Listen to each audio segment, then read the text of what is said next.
The Vikings against the Falcons. Partly sunny skies and comfortable really at 82 degrees. And good afternoon again, everyone. I'm Dick Stockton along with my partner Merlin Olsen. Both of these teams not only looking for their first victory of 1991, they're looking for their first touchdown, and these quarterbacks on both teams are looking to get back on track after less than auspicious debuts, Merlin. Well, I'd say so. A horrible opening day for Wade Wilson and Chris Miller. They combined for 7 interceptions. They were feeling the heat in last week's opener, but boy, they've got a whole lot more pressure here on them today. They sure do, and maybe pressure on Herschel Walker coming back to Georgia for only the second time in his NFL career, but we may see the spotlight on the receivers and a lot of good ones on both teams. 2 of the finest receivers in the NFL on the field today, Anthony Carter and Andre Rison. You've got to get the ball into the hands of your game breakers. Particularly important for the Minnesota Vikings. They've spent a lot of time this week working on getting the ball to Anthony Carter. That's the man they want to get the ball to. He's a game breaker for them. They'll have to wait a while, however, as Fuad Reves will be kicking off for the Vikings. Atlanta has won the toss, and primetime Deion Sanders is back deep for the Falcons. And this game is underway, and it's into the end zone, and Sanders will down it for a touchback. Chris Miller, who admitted that he was the weak link on offense last week for the Falcons, not only the 4 interceptions, but a fumble as well, will bring out his offensive team to start on the 20-yard line. Up front, and it's a good front line. Mike Ken, Houston Hoover, Jamie Dukes, Bill Fralick, Chris Hinton, and Gary Wilkins, the tight end. Steve Broussard and Tracy Johnson, the running backs, in their regular offense, with Andre Rison and Michael Haynes, the wide receivers. But we will see a lot more of the red gun run and shoot than the Falcons showed last week. They open up with 3 wide receivers. This is their blue formation. And the handoff is Keith Jones. Breaks the tackle and picks up 4 yards. The Minnesota Vikings defensive line, Al Noga, Ken Clark, Henry Thomas, and Chris Dolman. Jimmy Williams will start in place of the injured Mark Duspavic, with Ray Berry and Mike Merriweather. In the secondary, Carl Lee and Reggie Rutland are the cornerbacks. Felix Wright and Joey Browner are the safeties. The Vikings defense had no quarterback sacks, nor did they force a turnover last week against Chicago. And not too happy when we reminded them of that. 2nd down and 6. Miller will go to the air. He has time, and he hits Haynes. Michael Haynes was open, and he's got a first down beyond the 40-yard line. A pickup of 18 yards with Felix Wright and Ray Berry on the tackle. Jerry Glanville surprised everyone last week by going a good part of the game with 3 running backs. I don't think we'll see him do that here today.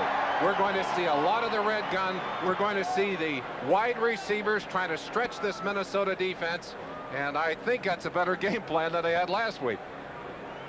Well, when you play teams like Kansas City, and as Jerry Glanville said, New Orleans, you don't want to start playing frisbee ball, as he called it.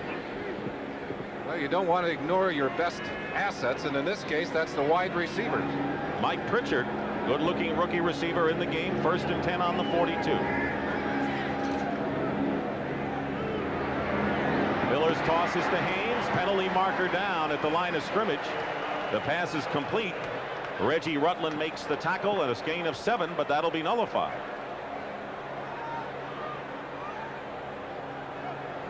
Jerry Glanville, who admits that sometimes the intimidation pays off in the secondary. Illegal use of the hands to the head, number 75, 10 yards, first down. Chris Hinton, the right tackle, and a penalty against the Falcons. Using those hands against the head of Al Noga on the line of scrimmage. Hinton, who came over in a trade last year from the Indianapolis Colts, was unhappy here in the early going last year, angry at being traded, didn't feel like he fit in on this team, and it was not a great year for him. He's moved his family down since, really feels like he's a part of this team, and is beginning to be a leader on this Falcon team. 1st down and 20. Rookie Eric Pegram is the lone running back.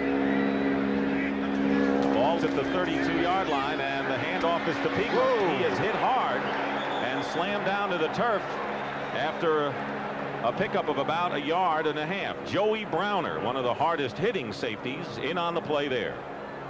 Joey Browner, one of those safeties that you just don't want to ask one question. Is this Joey's day to play? There is some inconsistency in the last couple of years in his performance, but when he is on, you don't want to be on the other side of the line. 2 black belts in the martial arts. He will really smack you. 2nd down and 18 for Chris Miller. Keith Jones comes back in the backfield. 4 wide receivers. This is the red gun offense, and the handoff is to Keith Jones, and he dives forward to the 39-yard line. A pickup of 5 that time. Ray Berry, the middle linebacker, and Mike Merriweather bring down Jones. The red gun is really a form of run and shoot, and coached mainly by June Jones there on the sideline. Man who not only played in the run and shoot, but coached it at Houston, coached it up at Detroit. One of the main advocates of the style of football called run and shoot, but here they call it red gun. And Todd Scott, a rookie in the secondary, along with Audrey McMillan, come in to defend it on 3rd down and 13. Miller is going up top for Thomas, and defended well downfield by the Vikings. Todd Scott, the rookie who they may be working on today, had help from Felix Wright, but there is Scott. He had a lot of help, but Todd Scott will be tested during this day. You've got to realize that anytime you see a rookie out there playing corner, you're going to go after him. And there's Scott, stride for stride with Thomas, the receiver right there with the safety. 6th round draft pick out of Southwest Louisiana. So on 4th down, Scott Fulhaig is back to punt. Leo Lewis goes back deep for the Vikings. And a fine kick. Good spiral. Sends Lewis back inside his 15. And he goes nowhere. And a fumble. And the Falcons may have recovered. No official signal yet. Jerry Burns told us last night the thing he worries most about, the punting game. You can see why.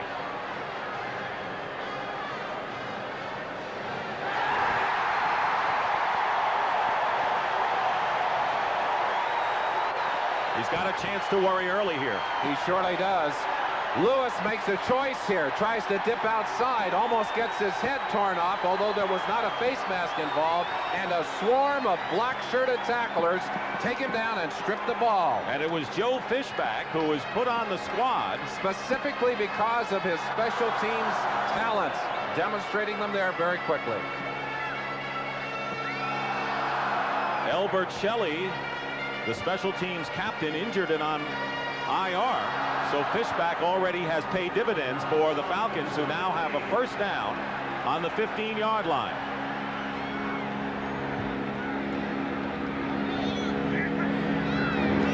Here's Jones.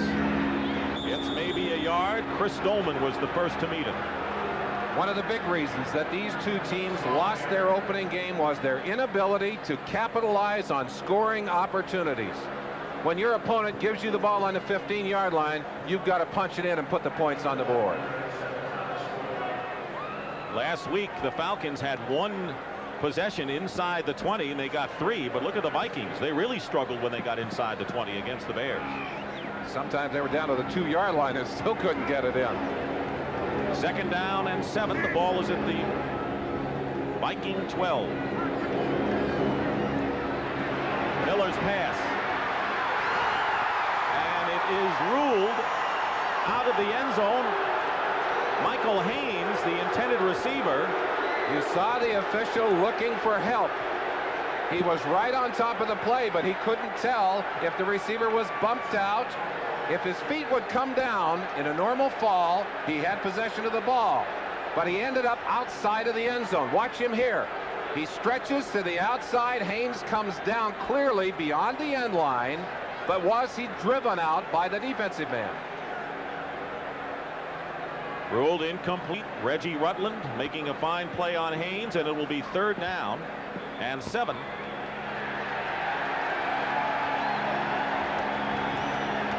They reviewed that play upstairs. looking at the same things we were, I'm sure. Watch it again. That's a fine play by Haynes. Rutland, who's an excellent defender, right there on top of him. You can't get any better coverage than that. They are still reviewing. The Falcons so happy to be home. He caught the ball and went out of bounds on his own momentum, not a force out. That's the ruling on the So field. they rule it as an incomplete pass. Remember, it has to be indisputable evidence for them to reverse the call. Falcons have lost 19 in a row on the road. The only games they won last year were here at Atlanta's Fulton County Stadium. They're happy to be home. Tampa Bay jumps out ahead of Chicago 3-0. Talking to Chris Miller yesterday, one of the things he told us, he had real problems with a wet football last week. Apparently Jamie Dukes, his center, sweats a great deal, and as the game heats up and as play heats up, that ball tends to get wet. A couple of those interceptions, he said, slipped right out of his hand. We'll keep an eye on that here today. 3rd down and 7.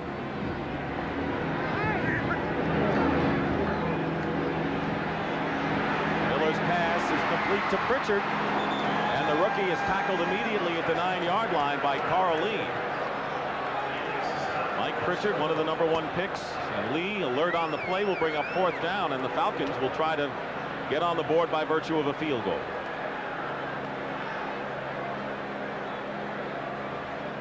Brad Aloiso, who was acquired from Green Bay in a trade, will be kicking. Scott Fulhaig will hold. Aloiso was 2 for 2 last week, a 23-yard attempt. Whoa, and the kick is good. It was low, wasn't pretty, but the Falcons lead 3-0 here in the first quarter with 9:21 remaining.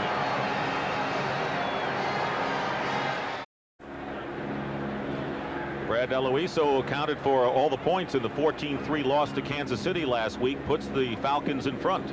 Here's the turnover story, a grim one last week for both teams, and look at that, no touchdowns. The Falcons doing the same thing they did last week against Kansas City, opening up with 3 points on their first drive, but they didn't get much more in that ball game. And they didn't get much more than 3 points after the turnover by the Vikings. Darren Nelson back deep for Minnesota as Aloiso prepares to kick off.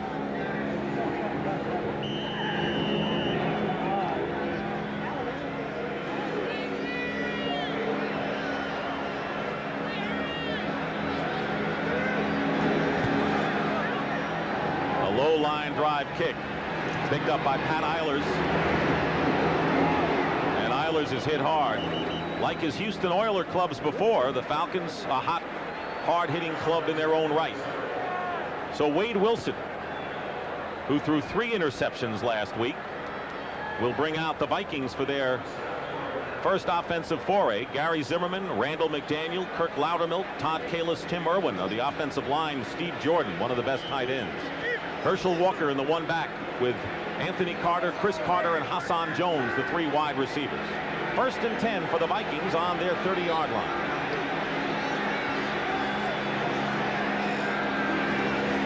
Here's Walker trying to sweep. And the former Heisman Trophy winner out of Georgia is ridden out of bounds by Darian Connor after a gain of about 6. Defensively for Atlanta, Mike Gann, rookie Mo Gardner is the starter at nose tackle, and Tim Green, the front 3. Robert Lyles, Ken Tippins, Jesse Tuggle, and Darian Connor, the linebackers. Outstanding cornerbacks and hard hitters in Tim McKyer and Deion Sanders, and Scott Case, who likes to knock people around in his own right, and Brian Jordan at safety. 2nd and 4. Wilson with time completes the pass, and it may be enough for a first down to Anthony Carter. Well, they didn't waste any time in getting the ball to AC, did they, Dick? Right off the bat, first pass, quick turn in. Anthony Carter told me, I love to play against man-to-man coverage. And boy, he will see it here today. The man who made the tackle was Bobby Butler, so we'll see a lot of 3 cornerbacks defending for the Falcons. So one of the safeties, Brian Jordan, will sit most of this out. In-your-face defense, and look where those Atlanta defensive backs, most of them right up on the line. Here's Walker on first down. And the Falcons meet him head on, led by the rookie nose tackle Mo Gardner out of Illinois.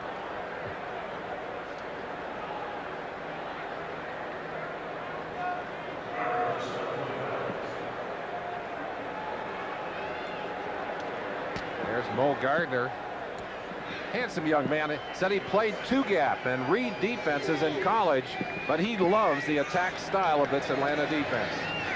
Second down and 9 on the Vikings 42-yard line, and the quick pass is caught into Atlanta territory by Steve Jordan, the tight end. Brian Jordan, no relation, making the tackle. Steve Jordan, 8 catches, 89 yards last week. Probably won't have a chance to do that this week. He's going to do more blocking, but boy, he sure knows how to slide to the inside. And those tight ends, even though they catch the ball very often, they got a whole host of bodies driving them right into the dirt. Good enough for a Viking first down. Falcons lead 3-0 with 7 minutes remaining in the first quarter. Pressure on Wade Wilson, has to get rid of it, and is looking for Anthony Carter. He was double covered downfield by McKyer and by Sanders, and Wilson shaken up. No penalty marker down, and a timeout is called. He was hurt. I think his wind has been knocked out. You see him trying to brace and get a little oxygen in there. Let's hope that that's all that's involved here. Let's take a look at Wade Wilson. The thing you worry most about in this defensive scheme is protecting your quarterback. Bang, the shot to the sternum right there as he knocked into the ground. Darian Connor, the linebacker from the right side, had come all the way in, and look how close that pass was to being completed at the other end. Rich Gannon warming up on the sidelines just in case, and he may be coming in.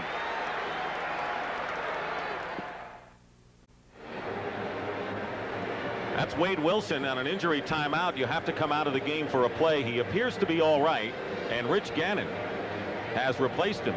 Gannon started 12 games in place of Wade last year and led the Vikings in almost every passing category. Gannon had been moved behind Salisbury this year. In fact, Salisbury shocked last week when he was deactivated for the game, and Gannon left on the active roster. Second down and 10 for the Vikings on the Falcon 49. Chris Carter in motion. The give is to Walker.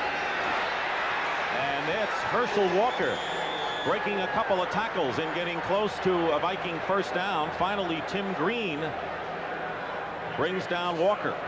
Herschel Walker, one of the most powerful backs in football. And you can't arm tackle Herschel Walker.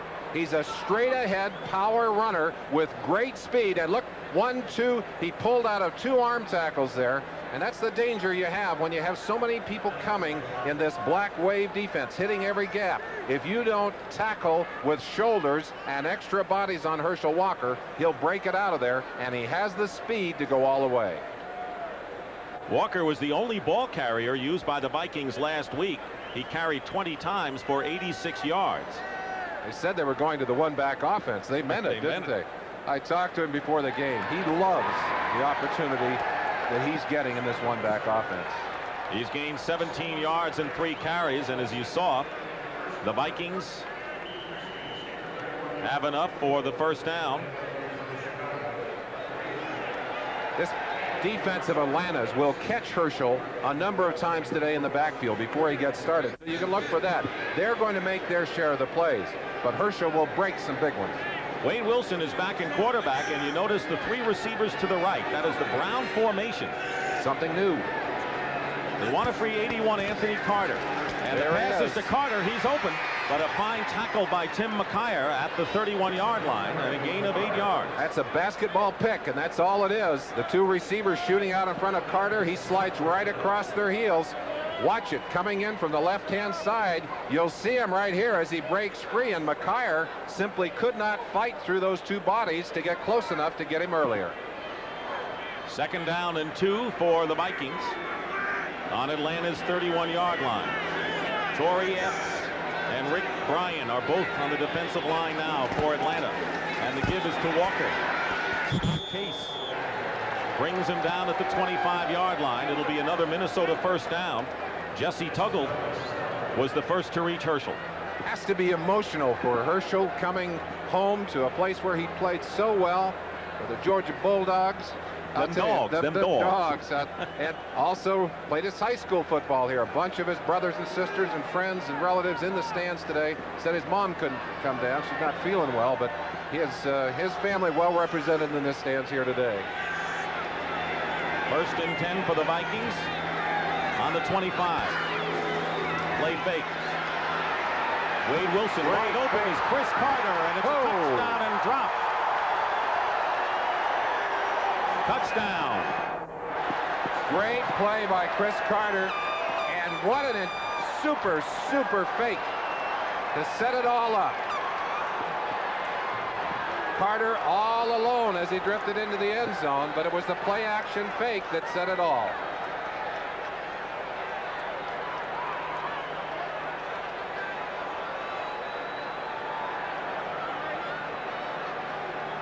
So you get the ball to Anthony Carter and you begin to ignore Chris Carter for a moment. What happens, Dick?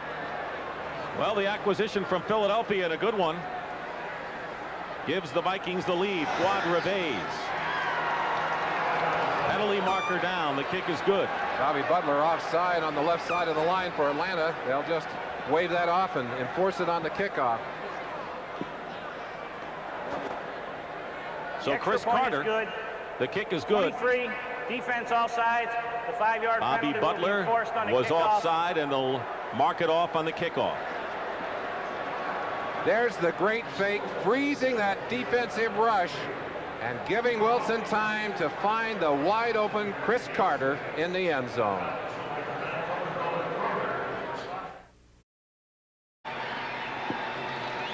So the first touchdown of the season for the Minnesota Twins. Wade Wilson hitting Chris Carter 25 yards.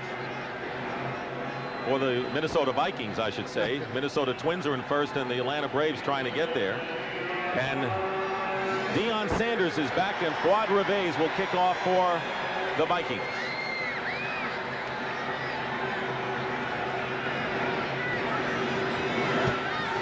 And a great kick by Reves, and that'll sail out of the end zone.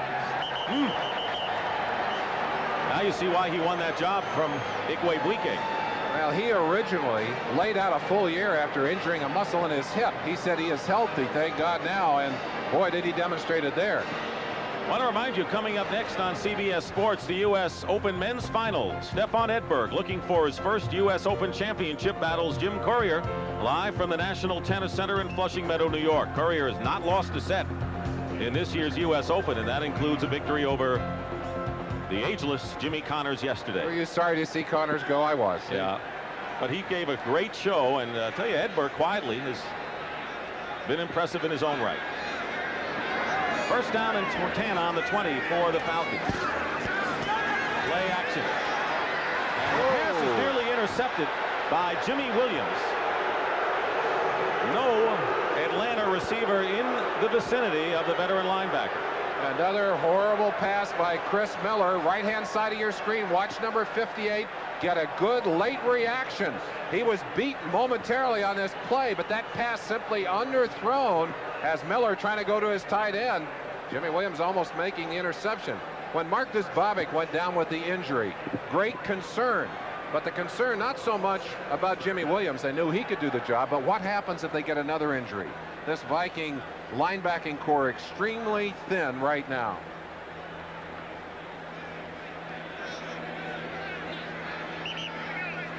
Gary Wilkins, the starting tight end for the Falcons, was shaken up, and Harper LaBelle, who was their long snapper, has replaced him.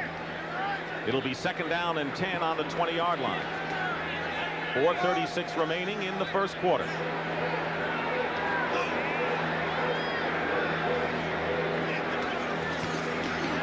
Pegram trying to go left, and good cutting ability. Fights his way to the 26-yard line. 4 yards shy of a first down. Al Noga and Ken Clark up front on the tackle. Well, Jerry Glanville very happy to see Eric Pegram. Said it, no question. He's got the speed to break a game open, but he's a rookie. And Glanville a little skeptical about playing rookies too much. Pat Chafee, a one-year player, dropped the football, fumbled it for him in last week's game. A critical blow to Atlanta's hopes against the Kansas City Chiefs. 3rd down and 4. Falcons still looking for their first touchdown of 91.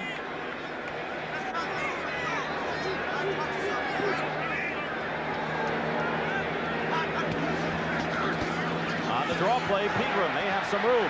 He's got the first down. And a neat bit of running by the 6th-round draft pick.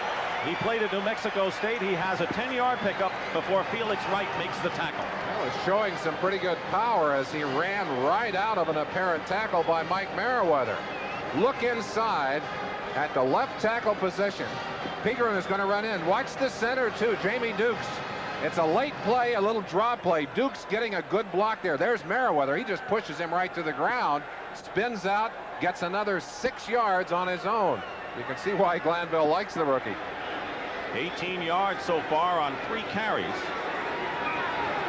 Remains in there on 1st and 10 on the Falcon 36. He'll go to him again. And Pegram breaks a couple of tackles. And Felix Wright tripped him up.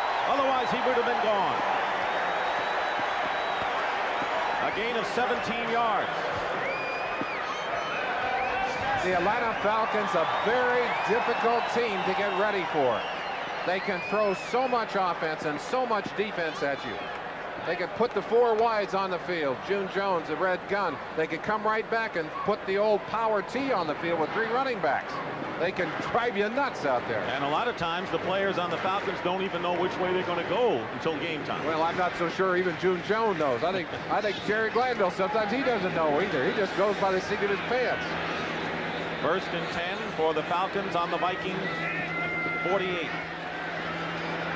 Miller has time, and his pass intended for Andre Rison, and he makes the reception, and a good play. Defending was Carl Lee, and that'll pick up 8.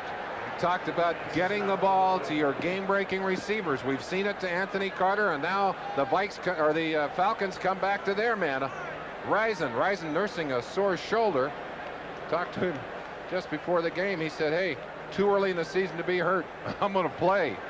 He's hurting a little bit. Had a little bit of difficulty even raising his hand above his head.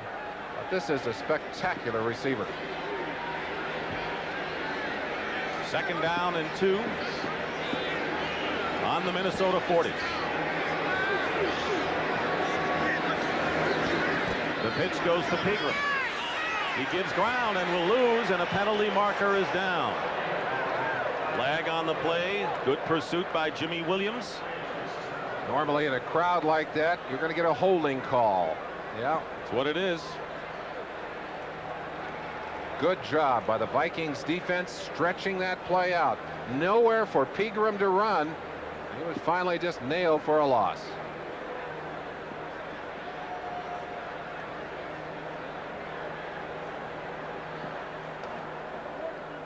Holding, number 75, offense, 10 yards. That's a second penalty on Chris Hinton in this first quarter. That's not the kind of leadership that these Falcons were hoping for from Chris Hinton. Hinton came over along with Andre Rison in the deal that gave Indianapolis the #1 pick and the rights to Jeff George. 2nd down and 12 now, back at midfield. Less than a minute to play in the first quarter. Miller's pass is caught by Thomas. He's got a first down and inches his way for more yardage inside the 35. Carl Lee defending. The first opportunity for Chris Miller to say, yeah, that's what I want to do today. He really has not had much of an opening here in the ball game, but he throws an excellent pass here, showing some strength in that arm. Really a long shot, little hitch type pattern, as Thomas being given quite a cushion over there by the rookie Scott. A gain of 17 yards. 32 seconds remaining. Falcons, as Merlin mentioned, with a host of outstanding wide receivers, using them all. 1st and 10 on the 33. Keith Jones now the setback.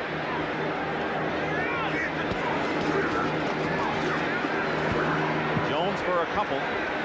He gained 74 yards against Kansas City, a career high last week.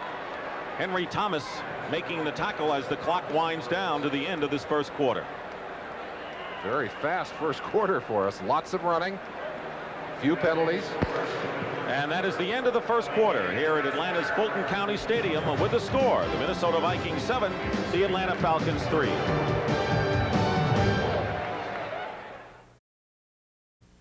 You're watching CBS Sports coverage of the National Football League. We've completed one quarter of play here in Atlanta. The sun is out here at capacity Fulton County Stadium. 7-3, the Vikings lead the Falcons. Dick, it looked to me like the Falcons realizing that Miller was shaky in that first quarter, really went to their running game, kind of got a flow going, got a little rhythm going, and that's what Miller talked to us about yesterday. He said, we've got to get into a rhythm, into a flow. Well, a couple of nice shots, a couple of nice passes in this series seem to have him back into the flow of the game. 2nd and 9. Out of the shotgun on the Viking 32.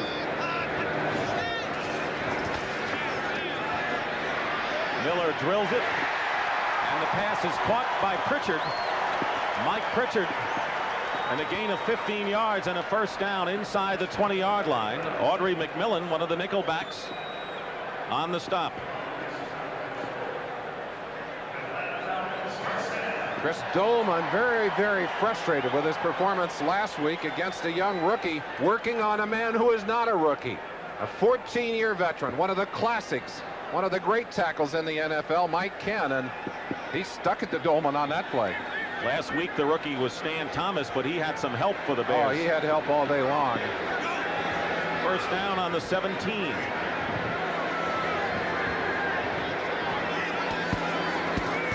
Pegram. He's been the big ball carrier in this game thus far, and he picks up about 5 yards.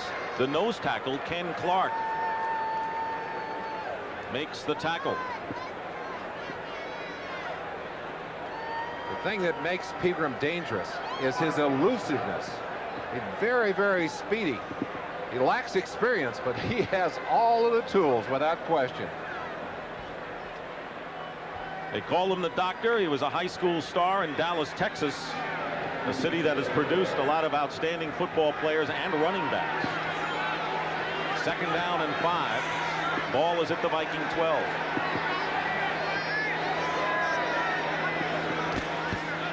And there is a direct snap to Keith Jones, but the Vikings are equal to the task and no gain on the play. That was Clark and Thomas, the two inside men, the tackles on the play. Sliding in behind that Minnesota Viking defense, you see how quickly Ken Clark clogs the middle. Nowhere to go there. Just a fine play from the outside. Good job in there by that Viking defense. Did you watch that hole just close, just slam shut? Clark taking the nose tackle position. Henry Thomas moving over to the tackle spot normally occupied by Keith Millard, who of course is still on injured reserve. 3rd down and 4. On the draw play, Keith Jones, and a penalty marker is down as Jones is slammed hard, shy of a first down, just inside the 10-yard line. It was Mike Merriweather and Ken Clark, but holding is the call against the Falcons, and they've been hit hard by line calls so far.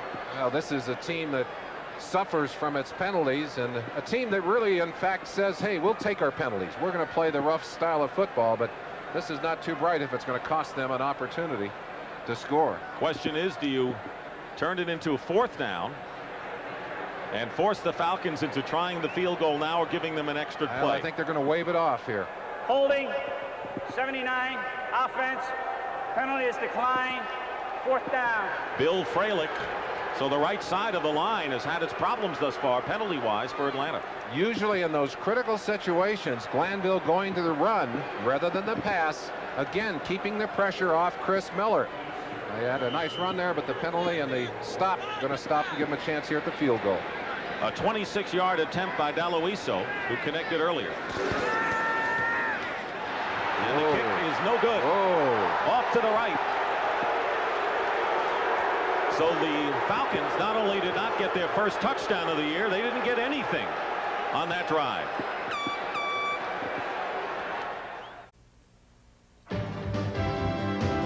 CBS Sports coverage of the National Football League is sponsored by Buick and your local Buick dealers. Remember Buick, the new symbol for quality in America.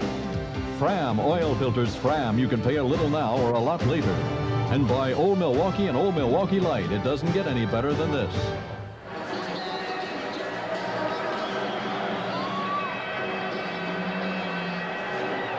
Brad DeLuiso, who missed a 26-yard field goal, and the Falcons wasted a 71-yard drive that ate up nearly 7.5 minutes and got nothing to show for it. No one within 15 yards of him, all by himself, and finally Fulhay, the punter, over to talk to him.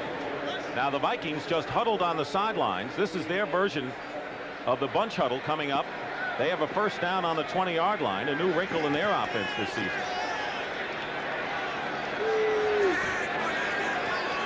Wade Wilson with the audible at the line.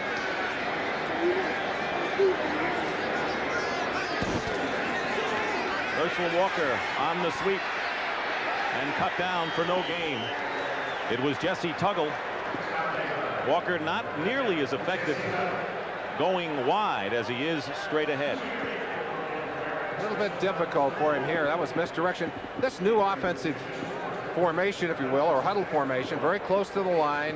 What they're doing is going into the huddle and calling a snap count and a formation.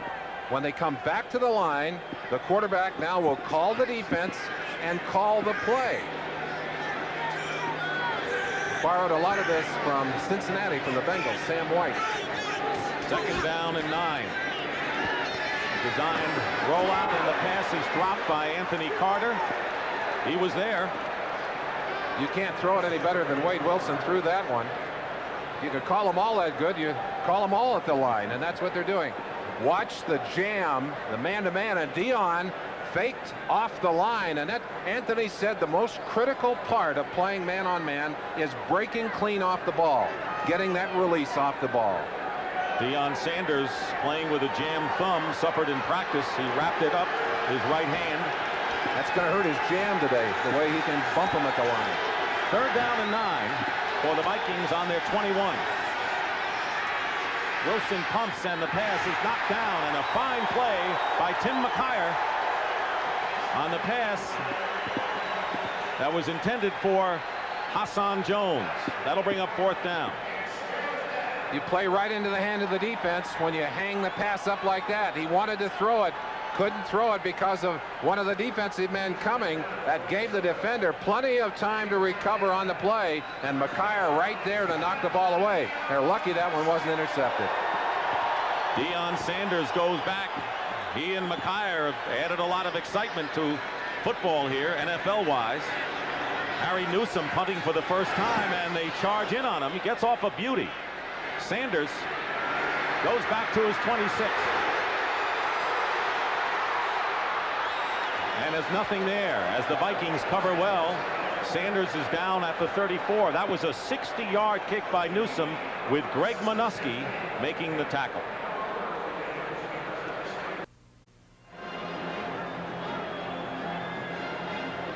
Back here in Atlanta, temperatures a little bit more normal in the 80s. It was 91 yesterday. Great special teams play on this last one. Albert Shelley, the special teams captain, is on the side, is hurt and not playing. But watch number 29 Fishback blocking on Audrey McMillan right there. Boy, that is great special teams play. And there is Shelley, who's on injured reserve with a hamstring pull. Special teams captain in Fishback has already made several good plays. First and 10 for the Falcons on their 34.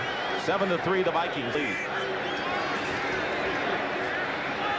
Pass to Haynes, and he is covered well and hit immediately after the catch. Reggie Rutland and Jimmy Williams defending. Surprising to see them go at Reggie Rutland. In fact, talking to June Jones about this Viking defense, he said that when he was at Detroit, they would break down the films. They get 3 films for every game. They played 4 games against the Vikes. That means 12 games. He said, we never saw anyone catch a pass on Reggie Rutland. Well, he apparently found a way to get it in there. Were they able to get it in on that last play? Well, he'll give him the short ones. Gain of 7 on the play. Tracy Johnson has checked in the game, the fullback, for the first time today on 2nd down and 3, and Johnson dives forward for the first down, approaching midfield. Johnson, who had played at Houston under Jerry Glanville and reclaimed here in Atlanta, gained 6 yards, and the middle linebacker Ray Berry brought him down. Well, the Falcons have still not scored their first touchdown of the year, but the Vikings have, as Wade Wilson hit Chris Carter with a 25-yard pass. It's 7-3 Minnesota leading. Dick Stockton and Merlin Olsen here with 10-12 remaining in the first half. Scott Case waiting for his next chance. 1st and 10 on the Falcon 47. Miller gets it off, and the pass is caught. Maybe Thomas out there with Rutland defending on the play, a gain of 6 yards. That's Rison, Andre Rison. And that battle between the Giants, Chris Dolman and Mike Ken. Let's see what's happening as Ken pushes outside, gets great position, gets those hands locked up on Dolman. Chris Miller with time to throw, but Miller not standing in against that rush as well as you'd like him to. Kind of threw off his back foot, was able to complete the pass, but that's something a quarterback really can't afford to do. Miller completed only 9 passes last week, already 7 of 10. Has 2nd down and 4. Pegram back in the lineup. Whoa, an opening. Pegram slipped and putting on a show for the fans here at Atlanta.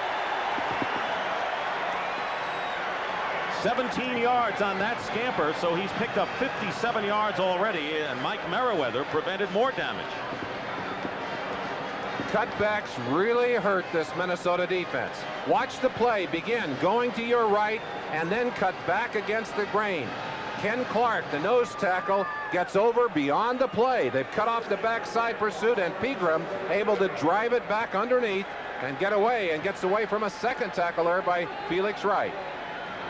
Well, Joe Green, famous defensive player out of North Texas State, and Pegram making a name for himself offensively. First down on the 30, and the pitch to Pegram again. He's not afraid to put the head down and charge forward. He only picked up about a yard that time before Joey Browner prevented further gains. Jerry Glanville, one of those guys that goes with his instincts, and even though he told us he was concerned about the rookie making mistakes, he obviously likes what he sees. Well, there you see on the ground was Joey Browner. The Vikes don't like that. He's up. Just under 8 minutes remaining in a quick moving game. We're in the second quarter. They're neck and neck in the NL West. The LA Dodgers battle last year's cellar dwellers, but this year's pennant contenders, the Braves, next Saturday. One touchdown in the game, that by the Vikings, and the Minnesota fumble resulted in the field goal by D'Aloiso to account for the Falcons scoring. Pegram having a terrific first half rushing. It'll be a back of the week style for the Falcons. Last week it was Keith Jones, 18 times for 74 yards. Pegram's day today. 2nd down and 8 on the 28-yard line. Miller checked from behind, but the pass is complete to Thomas, out of bounds. Inside the 5, and a gain of 24 yards. Miller has received very little pressure from the Minnesota defense all day today. He got some from behind, but let go of it in time. Jimmy Williams came around the outside trying to put the heat on him, but kind of lost his footing. That's all Miller needed, just enough time to strike it. Watch the left side of your screen, number 58. Miller is going to come brushing in there, brushes by, but just before he closes the door, the shot down the sideline. What a nice throw. And they worked on rookie Todd Scott, the man they wanted to work on today. 1st and goal on the 3. Play fake. Miller to his tight end. Touchdown, Gary Wilkins. And Atlanta finally gets a TD.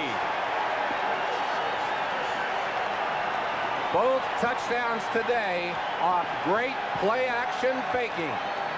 On that play, it was Felix Wright, veteran safety, late coming up on the tight end, and Miller, with time, throws a strike. Wilkins was shaken up earlier and had to come out of the game, and he got up limping after catching this touchdown pass.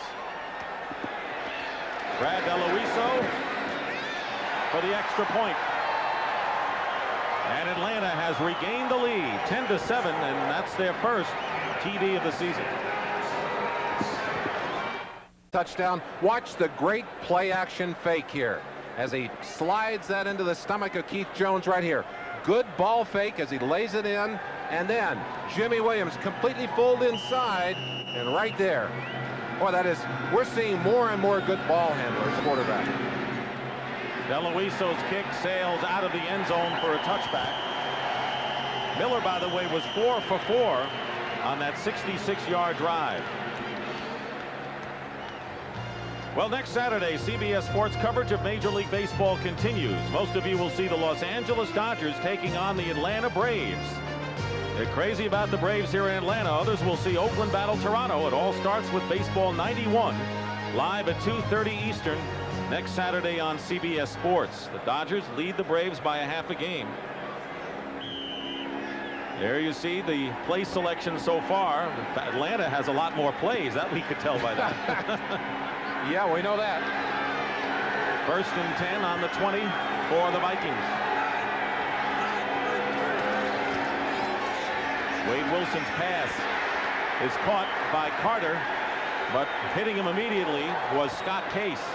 Didn't give him much room there. The two things that characterize this defense, the fact that they will throw everything. I don't think there's any defense ever run that Jerry Glanville doesn't have in the book somewhere in some form. And he's brazen about it. He said, we'll never throw the same defense at you 2 plays in a row. And the other thing that characterizes this defense is hitting and hustling. 2nd down and 5 on the 25-yard line. Herschel Walker gets a good hole up the middle. And Walker, who has done an outstanding job when he's been called to carry the ball, picks up 19 yards before Bobby Butler and Brian Mitchell, a rookie, bring him down. So fine running by Walker. Excellent blocking in there by Kirk Loudermilk, by the guard Todd Kalis, and Tim Irwin coming all the way across with a trap right there. Boy, what a good job to open it up. And that's just exactly the lane that Herschel Walker needs. And you can make Scott Case miss you. You're doing a good bit of running. I wouldn't want to tackle Herschel. Vikings with a 1st down on their 44. They'll go to Walker again. Not this time. Picks up a couple. Jesse Tuggle was quickly in to meet him.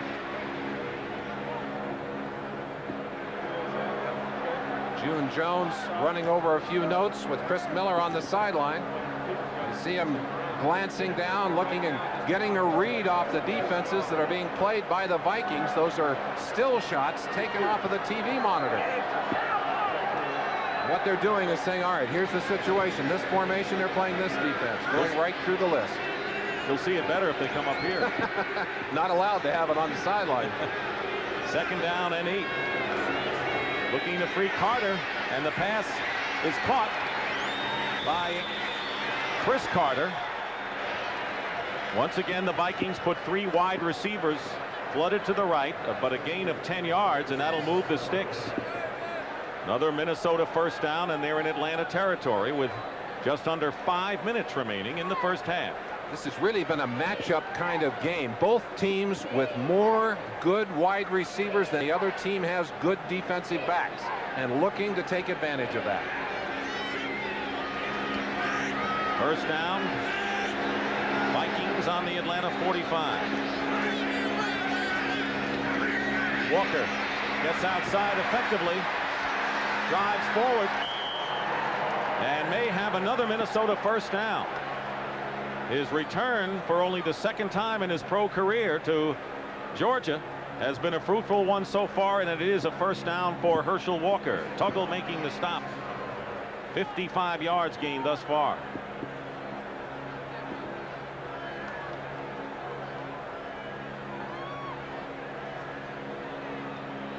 One of the things I really enjoy about Herschel Walker, he has the nicest smile in the NFL.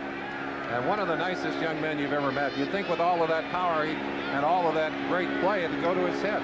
Never has done it. First down on the Atlanta 35. Walker, a workhorse. At that time, Darian Connor got him from behind. Darian Connor, one of those linebackers that if you watch this Falcon team play will jump out at you very quick off the corner, coming in well. I think he and Jesse Tuggle, two of the fine young linebackers in the NFL. Connor goes out of the game as Rick Bryan comes in as an extra pass rusher up front. Second down and 8. A lot of rotation by this defensive front. The Brown formation. 3 wide receivers, and now Chris Carter. An audible call. Carter moves into the wing. An all-out blitz by the Falcons. The pass is caught by Jordan. You pay attention to the outstanding wide receivers, and the tight end Steve Jordan gets free, as he did there, for 20 big yards and a Viking first down inside the 15. Wade Wilson reading the blitz on that last play, making the audible call, knew exactly where he wanted to throw that ball. You can't put it in safer hands than those.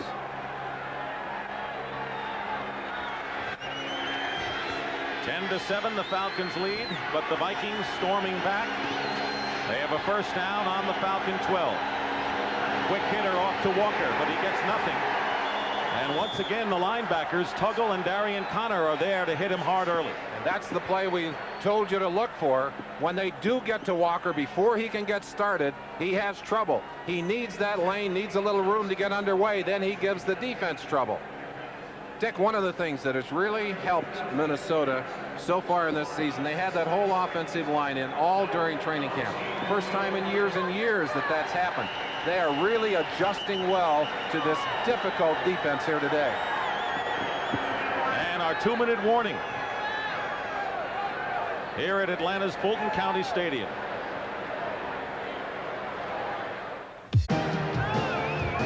Two minutes remaining in the first half. Both teams have the full complement of timeouts remaining. The 9th play of this drive upcoming for the Vikings, but this is where they have faltered. This is where they had real trouble last week against the Chicago Bears. As they got down inside that 10-yard line, they've got 3 wide receivers on the field. Let's see what they can do. Crowd forcing Wade Wilson to scream is audible. There's the quick toss. It's incomplete. Darian Connor was all over Steve Jordan that time. Wilson, seeing how tight he was, kind of held on to that football, kind of steered a little bit, drilled it into the ground. Not much of a chance for Jordan. Connor, another fine play defensively. Big pressure. 3rd, over 9 yards to go. You go to AC, or do you throw the fade out there to Chris Carter? Alfred Anderson has joined Herschel Walker as split backs on 3rd and 10. Wilson's pass is deflected and intercepted. Mike Gann picks it off.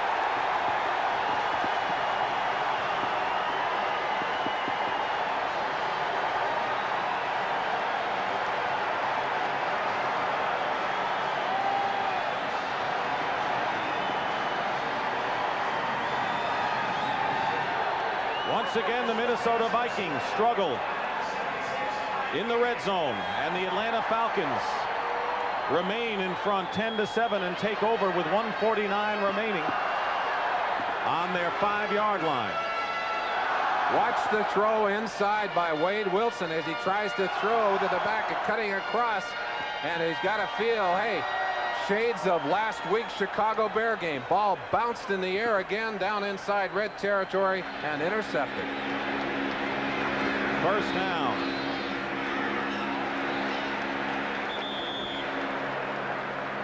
Pegram with the carry. Atlanta not trying anything fancy.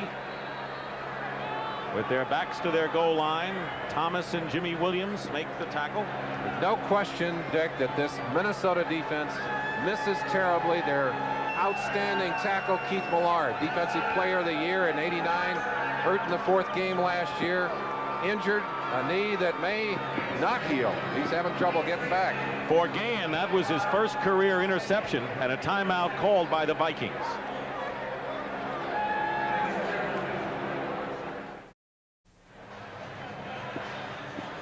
Brian Jordan, the man who made the tip on that interception. Watch him on the right-hand side of your screen. He'll come into the picture as Wilson unloads this football. He dives in at the last possible second. Watch it right here. There he is. Bang! Tips that ball up in the air. Makes it possible for the interception. The pass was intended for Alfred Anderson, who had just come in the game. To Jordan, who was not expected to play much against the 3 wide receiver group, makes a big defensive play. 2nd down and 6 for the Falcons on the 9-yard line. Keith Jones is the running back. Jones going outside. And he's got a 1st down and ridden out of bounds by John Randall. We have a penalty marker down as well. And it may be against the Falcons. Offsides, number 39. Defense It lined is up not. in the neutral zone. Penalty is declined. It's First Carl down. Lee who is lined up in the neutral zone. So the penalty against Minnesota, it'll be a 1st down with 1:34 remaining. Falcons still have all 3 of their timeouts remaining. I know you play them tight on the bump and run, but getting offsides before the play is a little bit too tight.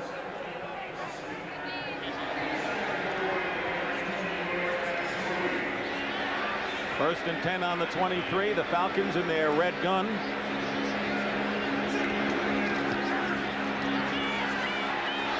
Miller's pass is caught by Thomas.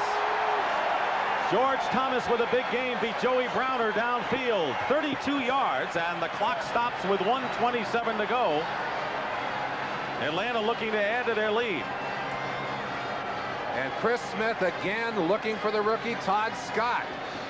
Joey Browner there with deep help, but it's Todd Scott who's trying to cover the wide receiver to the outside, and Smith with way too much time. No heat on him here. Throws the strike. You'll see number 38.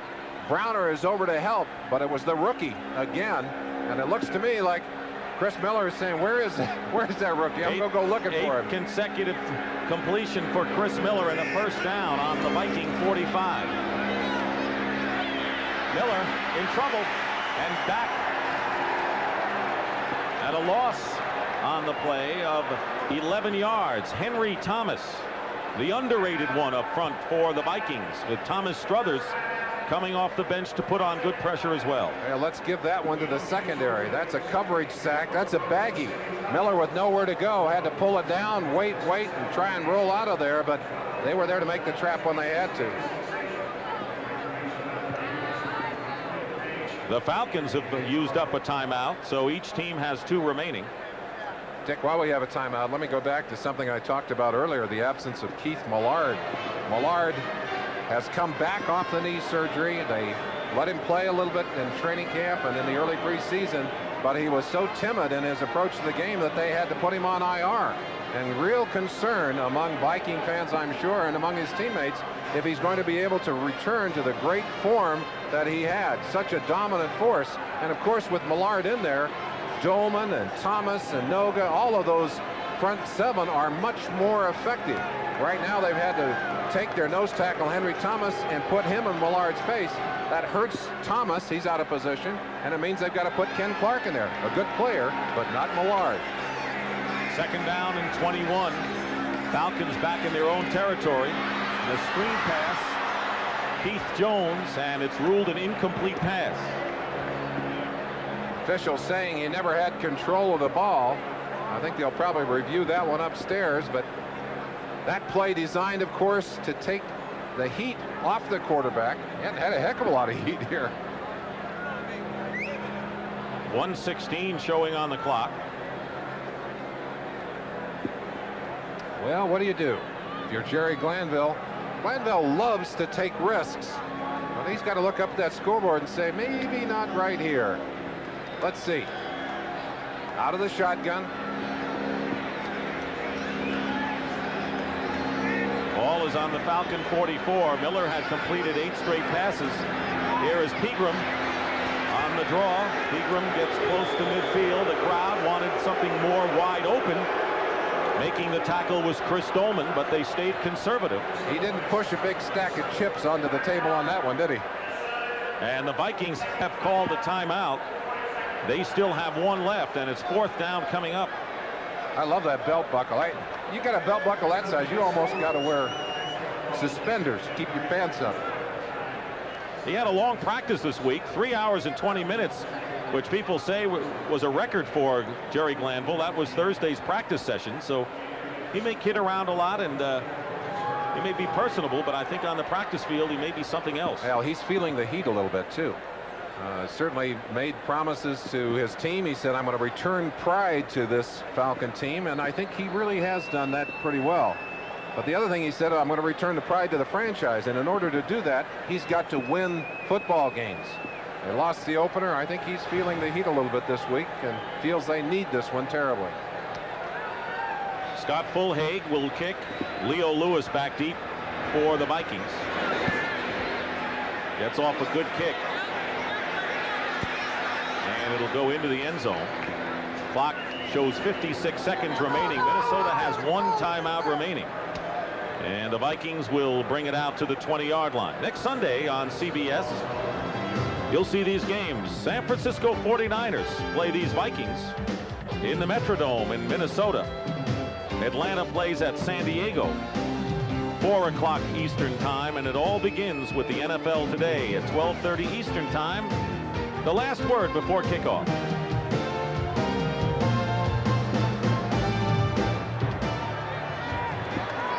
First down on the 20.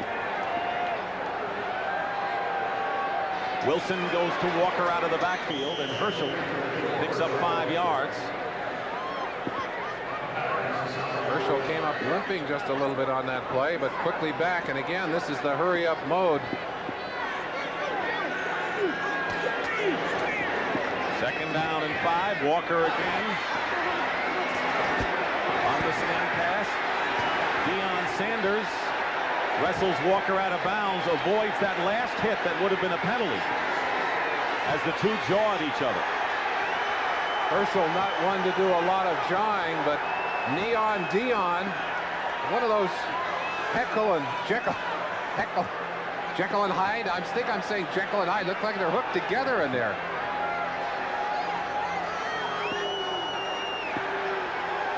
Walker, a very calm player on the field, very unhappy with that man, Deion Sanders.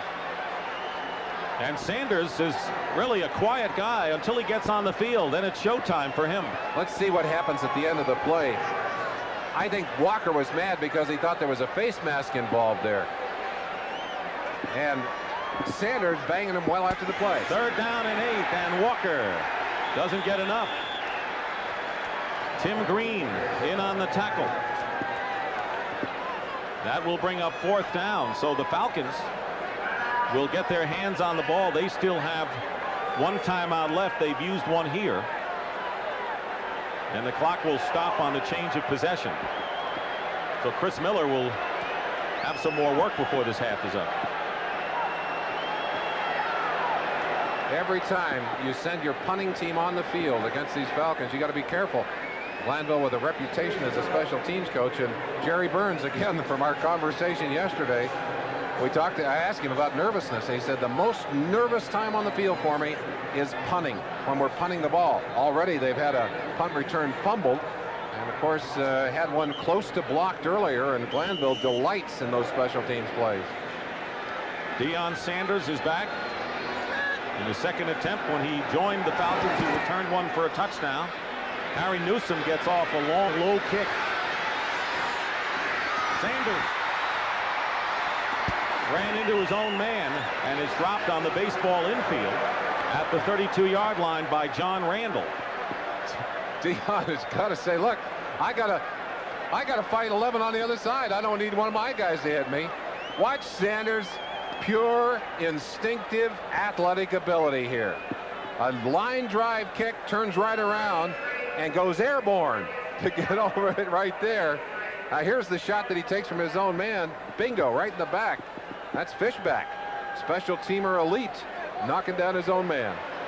This is the same guy who hit a 3-run homer for the Braves against the Pirates in his farewell baseball game before he joined the Falcons. So he knows how to seize the moment. Now, you can't teach athletic ability. Sanders has a bunch of it. First down Atlanta on their 32.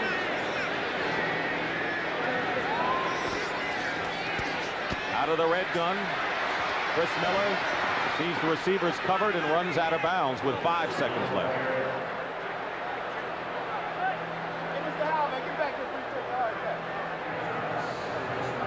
We had expected to see a lot more of the red gun. Gary Glanville surprising us. I think even surprising June Jones, who had promised to throw the ball more today. But when the running game is effective and is working, you stay with it. It allows you to dominate the clock and allows you to set up the passing game. Jerry Burns' Vikings have turned the ball over twice, once resulting in a field goal that gave the Falcons the lead. Minnesota wasted a 68-yard 5.5-minute drive. The last time, maybe the last play of the first half, Risen goes out of bounds, but no time showing on the clock. So the secondary deserves some kudos here because they've done a good job on these receivers. Jerry Glanville's Falcons run off the field with the lead at halftime. A little bit of relief for these two quarterbacks and these two teams. Finally, a touchdown on the boards. But they like to get a bunch more in the second half.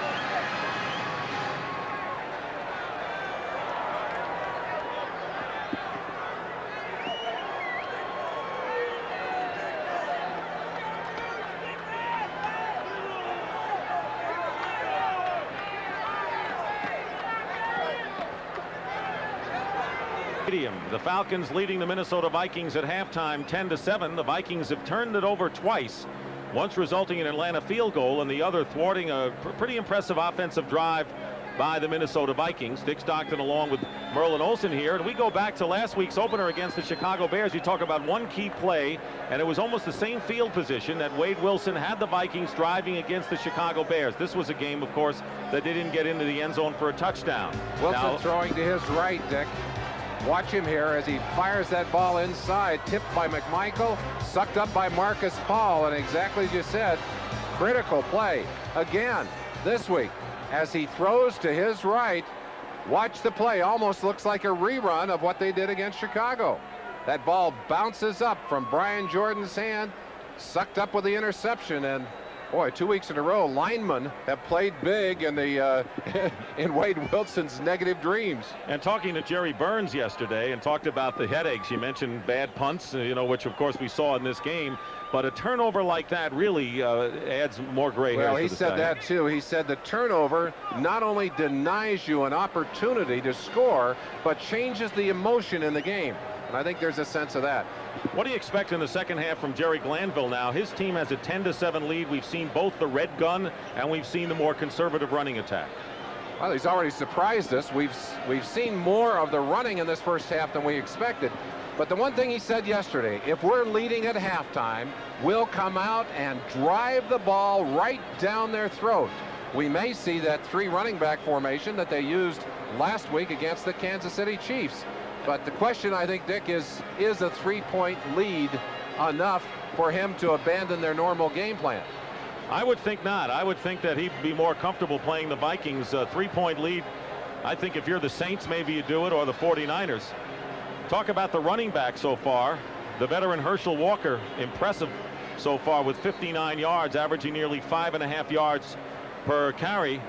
And we're going to tell you about Pegram, Eric Pegram, the rookie from North Texas State. But Herschel Walker making his second return to Georgia after winning the Heisman Trophy in his junior year with the Bulldogs. Coming back here, first time, though, in the uniform of the Vikings. And Eric Pegram on the other side. Pegram, we don't know. We know all about Herschel Walker, but Eric Pegram opening a lot of eyes Gary Glanville talking about this very talented young back, saying this is a game breaker, but I worry about his inexperience. Well, he hasn't made a big mistake so far and has made a lot of big plays. He's made some believers out of this Viking defense. The Vikings will receive to start the second half. Brad DeLuiso will be kicking off. Darren Nelson is deep for the Vikings. And the kickoff men have been doing their jobs today, haven't they? Kicking into the end zone virtually every occasion. Certainly have. Remember last week, those of you who saw the Atlanta Falcon game saw a confrontation on a kickoff down in the end zone with the Kansas City Chiefs. Not so here, as players make an orderly transition to offense and defense. And Wade Wilson got to get it going here in the second half. Wilson was shaken up for one play, had to come out of the game. Rich Gannon came in the first quarter. But he's been all right, and it's a first down on the 20-yard line to start the third quarter.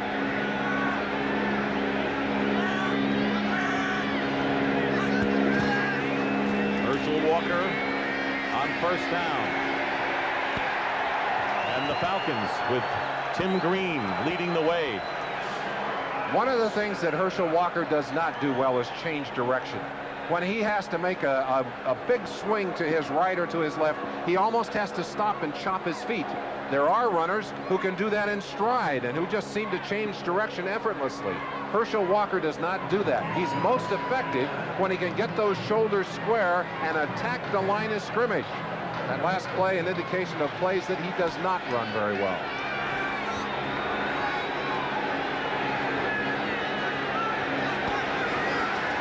Play fake. And the pass out to Chris Carter. Carter put a good stiff arm on Bobby Butler and goes out of bounds and may have the first down. Butler, the 10-year veteran, who is the third cornerback and playing an active role against the three wide receiver, one back offense that the Vikings put on. They were able to take advantage again of that mismatch. Butler really not able to keep up in a foot race with Chris Carter. Mask, defense. And they're going to tack some more yards onto it. Back onto the end of the play. First down. It'll be a 5-yard face mask penalty. You'll see it right at the end of this play. Watch Butler lock on there, but he's a couple of steps late, and there's the face mask. I might have given him 15 on that. The rule says if you use the mask as a part of the tackle and deliberately go to the mask, it's a 15-yard penalty. Butler very close to that. Falcons have the first down in any event. Basically a penalty-free game and a first down for the Vikings on their 36.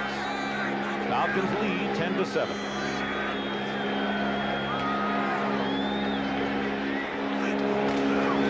Walker off left tackle. Herschel Walker, who's been impressive running today for the Vikings, rode Scott Case on his back for several yards.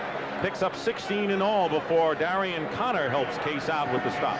Two of the best athletes on this team, Randall McDaniel, Gary Zimmerman on that left side, Loudermilk driving over. Look what they do to Tim Green. He's 7 yards off the ball. It's no wonder that Walker gets a start, and once he has that lane, boy, he knows what to do with it. Notice those square shoulders going up through there?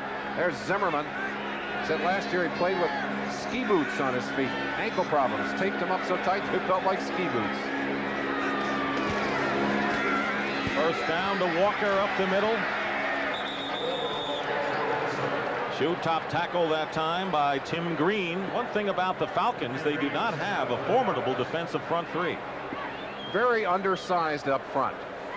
There's Tim Green. Tim Green, for example, 6'2", 245, has played some at linebacker. You see what happens. He's dancing out of there. This scheme is designed to put someone in every gap. Well, they don't always get to those gaps, and sometimes they get there a little late. In that situation, just good blocking by that Minnesota front line. Second down and 2 on the Falcon 38. Walker, not that time, stopped in his tracks. And it'll be third and about 4 coming up for the Vikings. Making the tackle was Darian Connor, whom we've mentioned his name a great deal today. When Marion Campbell, the Swamp Fox, was here, he had them playing two-gap defense. And, of course, they were undersized then. When Campbell left,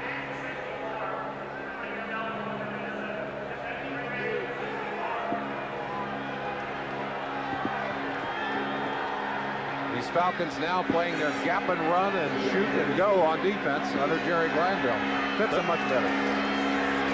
3rd and 4. Walker breaks the tackle. He's got a first down, trying to outrace Brian Jordan, who makes the stop at the 15-yard line. Herschel Walker may be looking for another Heisman Trophy the way he's running today for the Vikings, and a gain of 23 yards and a great block up front by Randall McDaniel.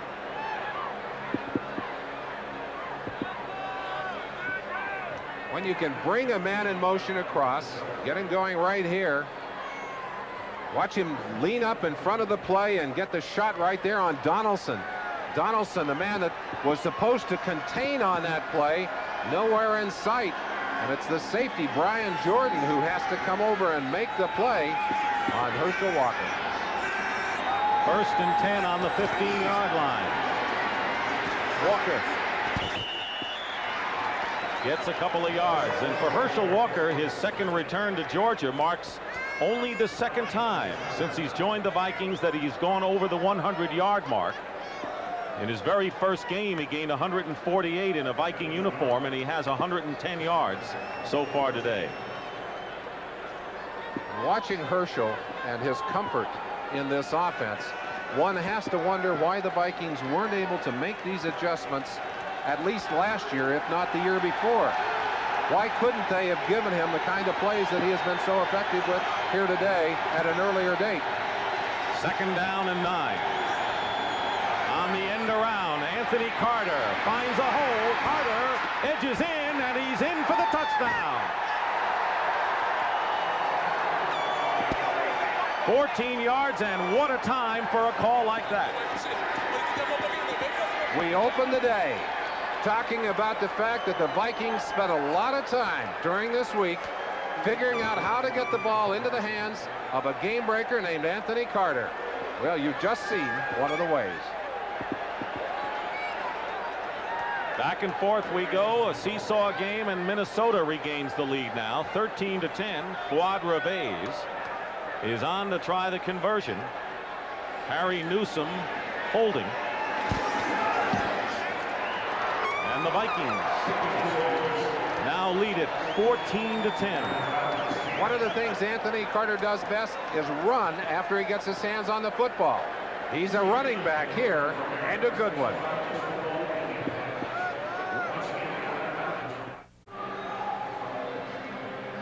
Circle Anthony Carter.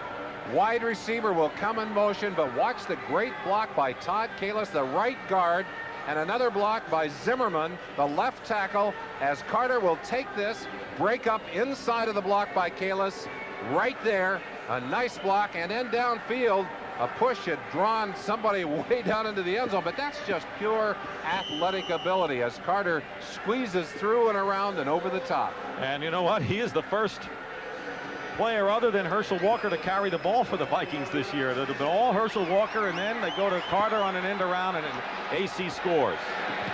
Reves kicking off. Back deep, Deion Sanders. The ball will go out of bounds, and so the Falcons will start from the 35-yard line.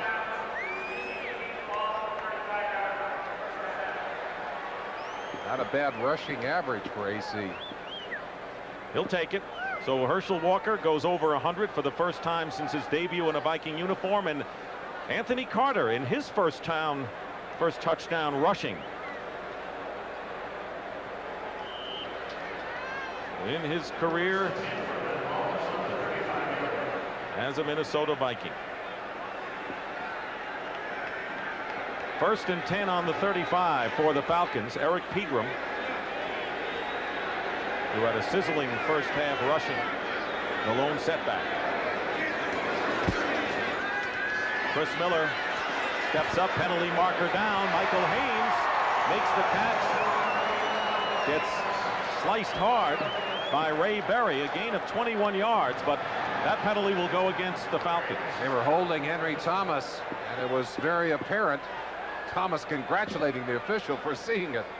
As you look at scores of other games, with Buffalo leading Pittsburgh, the Saints leading the Chiefs 17-0. A surprise. Close game down in Miami. Number 69, offense, 10 yards, still first down. Houston Hoover, the left guard, holding. Hoover, a great name for a guard who's holding. Just suck him up. Unfortunately got caught on that play. Well, they used to call him Houston Hoover, the people mover, when he played for the Philadelphia Eagles. This is a very physical offensive line, particularly Bill Fralick, Mike Ken, Houston Hoover, Jamie Dukes. That's all very physical players. Red gun formation, first down and 20. Miller trying to get some of it back. Pritchard makes the catch after bobbling it to the 32-yard line. Audrey McMillan on the tackle, and a gain of 7 yards to the impressive rookie from Colorado. We've seen them pick on the number 3 cornerback, Bobby Butler, and now here they are on Audrey McMillan, the number 3 cornerback, and they'll also go on the number 4 cornerback. So again, using the depth of those wide receivers to attack the lesser defensive backs. Twins and Yankees are tied in the American League. Braves are losing to the Mets, and the Dodgers lead the Pirates.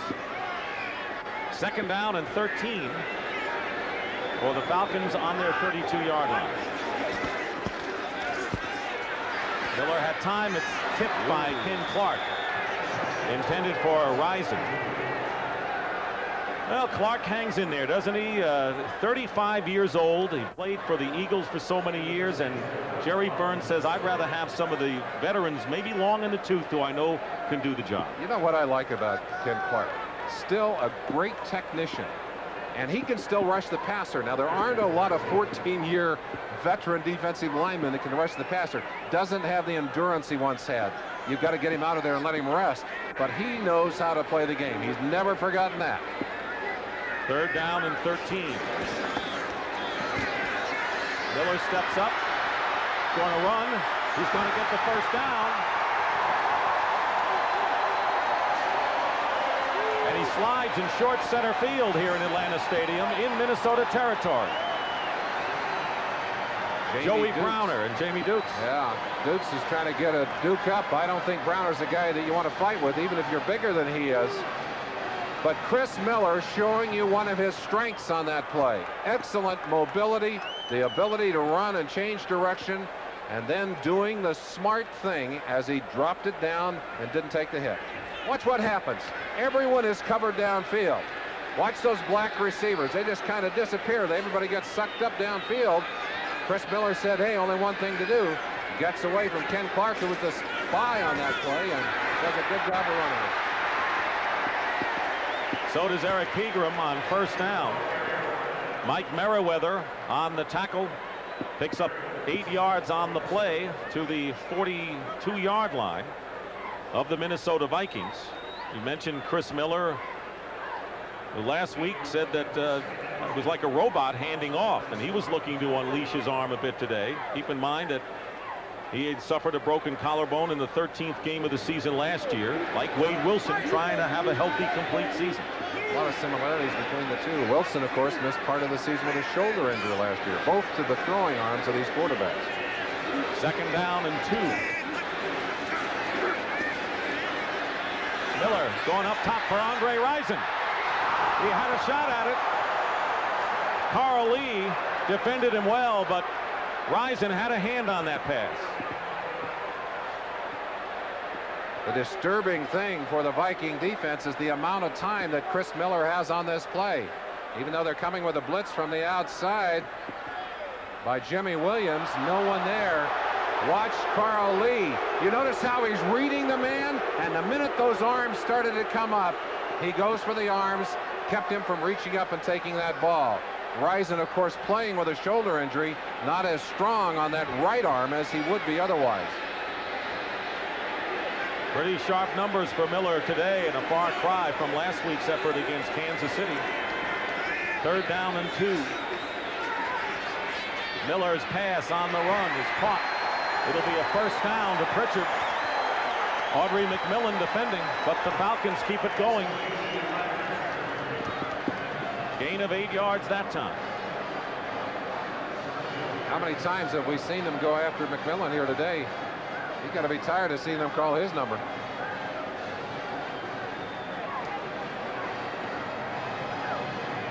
Falcons with a field goal took the lead, and then Wade Wilson hit Chris Carter with a touchdown. Gary Wilkins caught a pass from Chris Miller, and then Anthony Carter went on an end around for the touchdown. Back and forth we go. The Vikings lead 14-10. Falcons threaten first down on the Minnesota 33. There's a good rush that time on Miller, but he's got open field and goes out of bounds by Ray Berry. Quarterback mobility, so very important. Al Noga coming from the outside, number 99, getting some heat. You see him right over two people, but he had to just dive in there, and Miller just very light-footed, good change of direction. He's an excellent athlete. He picked up 6 yards. Noga goes out of the game. Minnesota defensive lineman getting tired with all of this play. John Randall, Thomas Struthers are in the defensive line now. They rush 4. Pegram spins away from one defender and gets inside the 25, and he may be close to a first down. Ken Clark brings the rookie down, who's had a terrific day. 79 yards thus far. One player we have not seen today, Steve Broussard, our #1 pick from a couple of years ago, had 1 carry last week, went out of bounds. Well, here he is. Went out of bounds. I'm sure drew the wrath of his coach. Let's see what happens. See if he gets the ball here. He was their second leading rusher despite injuries last season. #1 pick a year ago. 3rd and less than 1. Broussard will get the first down. Chris Dolman had him by the waist. Notice those big thighs and that low center of gravity on Broussard. Chris Dolman looks like he's exhausted. They're giving him a little blow. It is a humid day. The heat not as high as we expected, but if you stay on the field long enough defensively, it just drains everything out of you. Let's see what happened to Dolman on that last play. We have not called his name many times today, but he was there for that tackle, jumping over the blocker and getting in there. First down, Falcons on the Viking 21. Keith Jones enters the game as a running back, and the quick toss is to Jones. He's got another first down for the Falcons inside the Minnesota 10.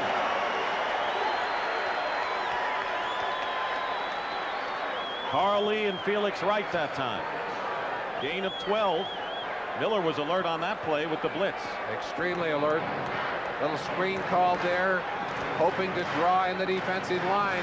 A good mix of plays for the Falcons here in the second half. They've kept this Minnesota defense off balance all day long. First and goal on the 9. 10th play of the drive coming up.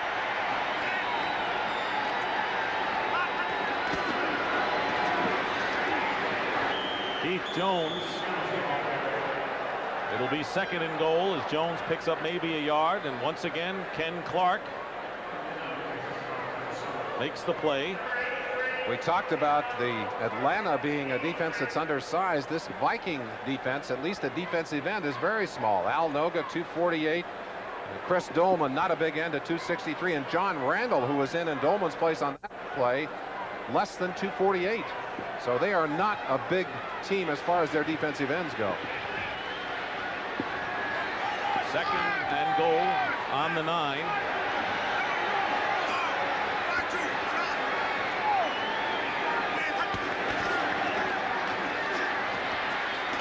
Miller with time, drills it, and the pass is incomplete.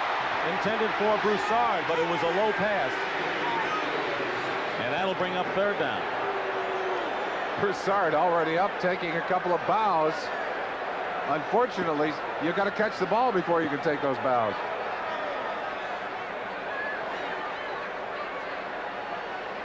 There you see the ball touching the ground, and Broussard, I think, must be taking some acting classes. Gets up, now watch him. He's practicing. He's practicing, yeah. 3rd and goal on the 9. Noga, Thomas, Randall, and Dolman are the 4 linemen for the Vikings. And a 4-man rush. And the pass caught at the 1-yard line by Pritchard. Short of the touchdown, Dick. It'll be 4th down. Carl Lee and Mike Merriweather made the play, and the crowd wants them to go for 6. Glanville making the choice. What a surprise. Yeah, right.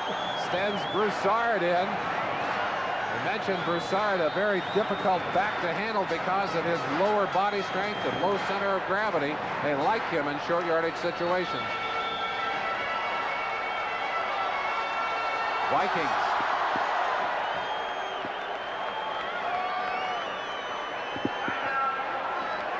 And a timeout. Vikings will be back.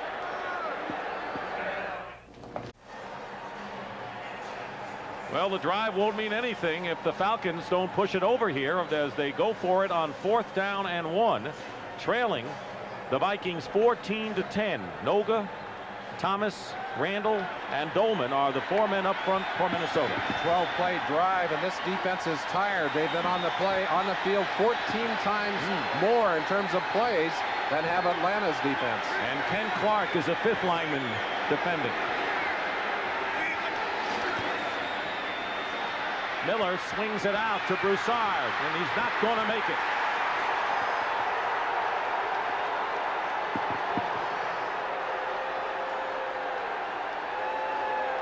Noga and Randall spoil the party for Jerry Glanville, and Merriweather put pressure in, and the Vikings will take over when we come back.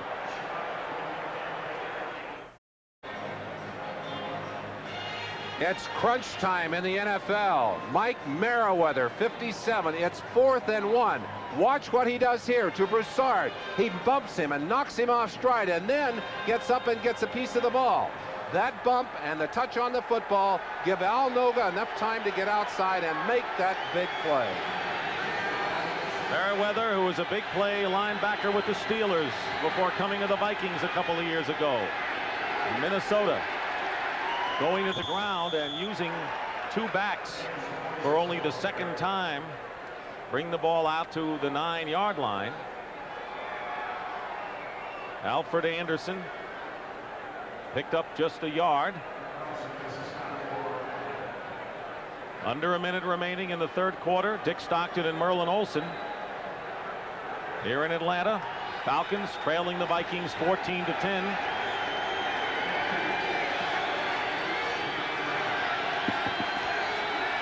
Second down and 9. Walker. He's had a terrific day, but goes nowhere that time as Jesse Tuggle is in the right place. The one thing I can tell you, Dick, you're not going to make a living running against this Falcon defense. The toughest in the league last year against the run, and they probably will be again this year for one simple reason. They say up front, if you're going to beat us, you've got to throw the football, because we're going to put 8 men up, we're going to put 9 men up, and we're coming at you. Very, very difficult to run at them. Even though Herschel Walker has had some good success today, you've got to do it in balance with the passing game. 3rd down and 5 as the time runs out.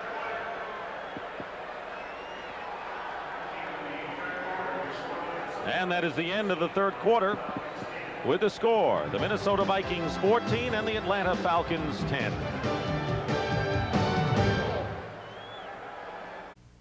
You're watching CBS Sports coverage of the National Football League. Stephon Edberg looking for his 5th Grand Slam title, but he's never won at the U.S. Open against Jim Courier with the familiar baseball cap. The American versus the Swede following football, the U.S. Open men's final. 3rd down and 5 for the Vikings on their 12. Wilson going up on top for Chris Carter, and he nearly had it, and a flag is down. Bobby Butler will be called for a push-off.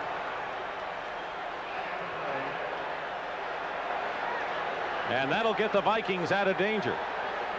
What a huge play. Wade Wilson back, just barely got that ball off as he's pressured by Mike Defensive Gann. pass interference, number 23. That left hand got around his waist. Just a little too early. You can't slide that hand in and force the receiver, but boy, that's a tight call and a break here for the Minnesota Vikings as they get their backs away from their own goal line. 1st and 10 for the Vikings out of the shotgun on their 38. Herschel Walker gets up to the 40-yard line. Minnesota has had no yards penalty today to Atlanta's 60.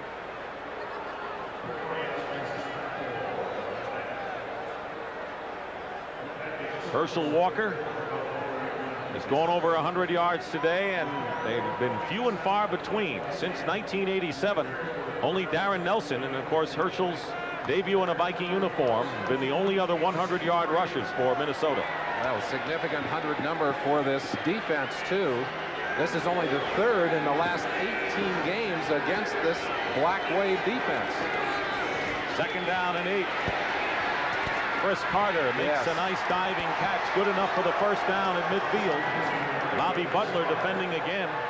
That's the Brown formation that we talked to you earlier about. 3 wides to one side, a new formation, something that Kansas City had done last week against this Atlanta defense. And of course, the Vikings never afraid to pick up something that works from someone else, and it has worked here for them on several occasions today. Carter, who caught the touchdown pass from Wilson in the 1st quarter. That was Chris Carter. Anthony on an end around got the other TD. On 1st down, going away from the grain, Steve Jordan with blockers in front of him makes the reception and gets upended at the 35-yard line by Deion Sanders. Todd Kalis delivered a good block for the versatile tight end on that play, and a gain of 14. Tight end screen, a play you don't see very often. It's a run to the right and a throwback to the left to the tight end, who just kind of plays lame duck over there. They pull the defense out of there, and look what happens. Kalis is there, Laudermilk is there, a couple of good blocks, and Jordan has a big 1st down.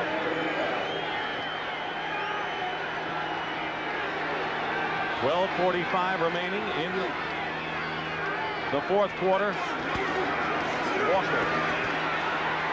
And the Vikings can open up some good holes up the middle all day today on the Atlanta defense. This time gets to the 29-yard line and a gain of 7. Michael Reed and Rick Bryan.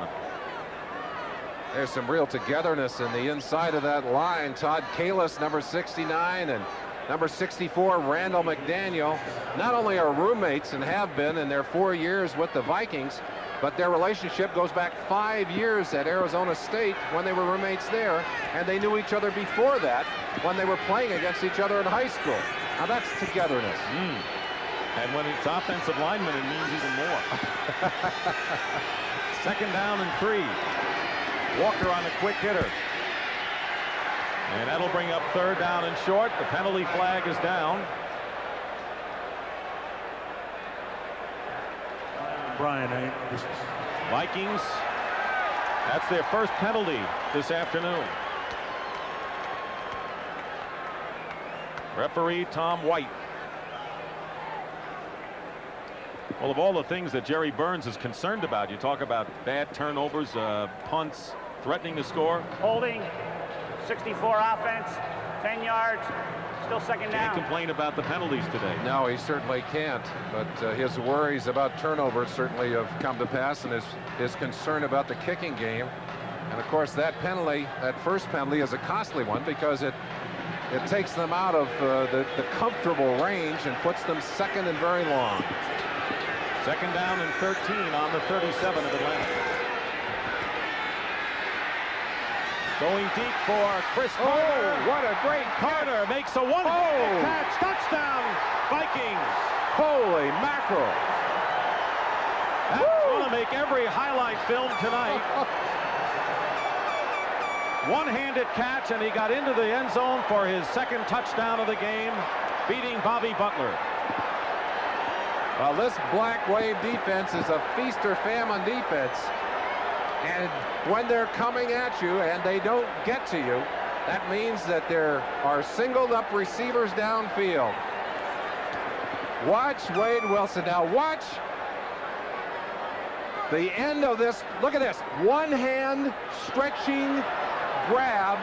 He never even could get the other hand on it. And then rolls into the end zone. I don't know that I've ever seen a greater catch than that. Bobby Butler just missed him on the catch and then rolled into the end zone, rolled out of bounds while Carter scored. They're going to review to see whether both knees had touched before he got into the end zone. Well, there is contact that takes him to the ground, but yeah, we'll have to see what they do on that one. But Butler couldn't believe that Chris Carter caught the ball. Butler said, no way. Man, he can't catch that one. That's clear over his head. Butler defending him as well as he can. There is a great catch. He hasn't been down. Now, did he touch him if he was on the ground? I don't know.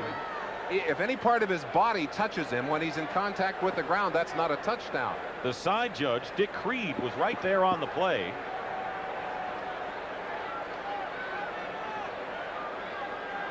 Now let's go back and look at it in ultra slow motion. Gives us a chance to admire that catch. You saw that little push off by Chris Carter there. Is a completed pass. There is no down by contact. He landed in the end zone with the ball. All right. So they're saying no one touched him. And they are correct from what we could see up here, as Chris Carter has come up with a remarkable play. Claimed off waivers from the Philadelphia Eagles, started 5 games last year. In talking about him, Vikings said not only is a great leaping receiver as we saw there, but a good blocking receiver. And with his second touchdown reception of the game, now makes it 20-10 in favor of Minnesota. Well, the Carter boys have played big in the touchdown race today. Wonderful run on an end around by Anthony Carter, and now that remarkable catch by Chris Carter.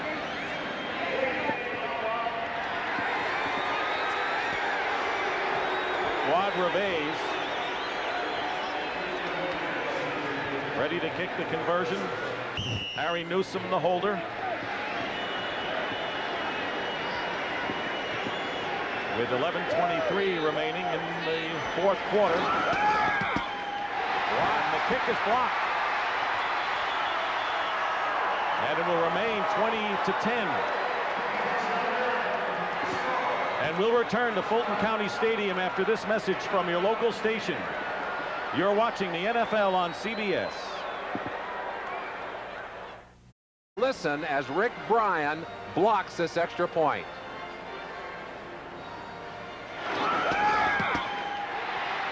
Double bump. Boy, you hate to hear that if you're a kicker. So the score 20-10, which means that the Falcons are a touchdown and a field goal away from tying. Of course, they've got to kick the extra point if they score a touchdown. Here's the kickoff by Rebays and down in the end zone by Sanders. So the Falcons will bring it out to the 20. With 11:16 to go, there's a penalty marker on the field.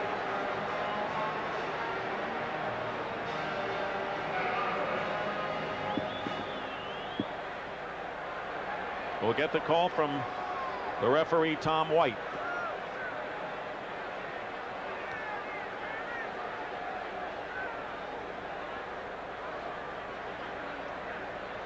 Players are out there getting set to start from the 20-yard line. Chris Miller jogging into place. A lot of loitering going on. Yes, a lot of positioning. There is no penalty on the play. The flag occurred, illegal use of the hands, after the play was over in the end zone. Therefore, there's no foul. Well, they're picking First it and up. 10 on the So 20. they're going to go from loitering to playing, but not before a break. 11:16 remaining in the fourth quarter.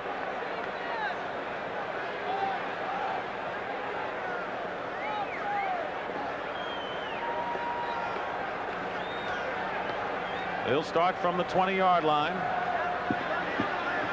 Chris Miller Touchdown pass to Gary Wilkins, the tight end. Here's Keith Jones on the handoff. So they showed the red gun, run and shoot, and they went to Jones with the handoff for a couple. Noga and Randall making the stop. Atlanta has got to be a more aggressive team at this point. They can't afford to sit back and take a lot of time. They've got to put points on the board. Best way to do that, the red gun. That last play, they spread everyone with the wide receivers and trying to hit them with the quick play up the middle. In fact, if Henry Thomas had gotten there and hung on a little bit more, they would have had a nice loss on that play on defense. 2nd down and 8 on the 22-yard line. Miller stepping up, and he drills it complete. That was George Thomas, and making the tackle was Merriweather. And here comes the hurry up. It is a 1st down for the Falcons. Pressing the tempo, and remember what we said earlier, this Minnesota defense has played a number more plays, many more plays, about 15 more so far in this ball game than has the Atlanta defense. They're a little tired, they're a little thin up front, and this is a warm and humid day. Atlanta can take advantage of that if they can keep this tempo cranking. 1st down on the 35 of the Falcons. Just under 10 minutes to go in the 4th quarter. Miller got a low snap that time, getting pressure from Dolman, and throws the ball away wisely. Chris Dolman has not had a spectacular day, but I had a chance to talk to Bill Fralick on the sideline, who was the roommate and classmate at Pitt of Dolman's. Told me an interesting story. He said when they went to the Senior Bowl in their senior year, that Dolman was asked by Floyd Peters, who was the defensive coach, to play defensive end. And he said, no way, and walked out of the camp. So Dolman would later say yes to Peters when he was drafted by the Vikings, but refused in the Senior Bowl. 2nd down and 10 on the 35.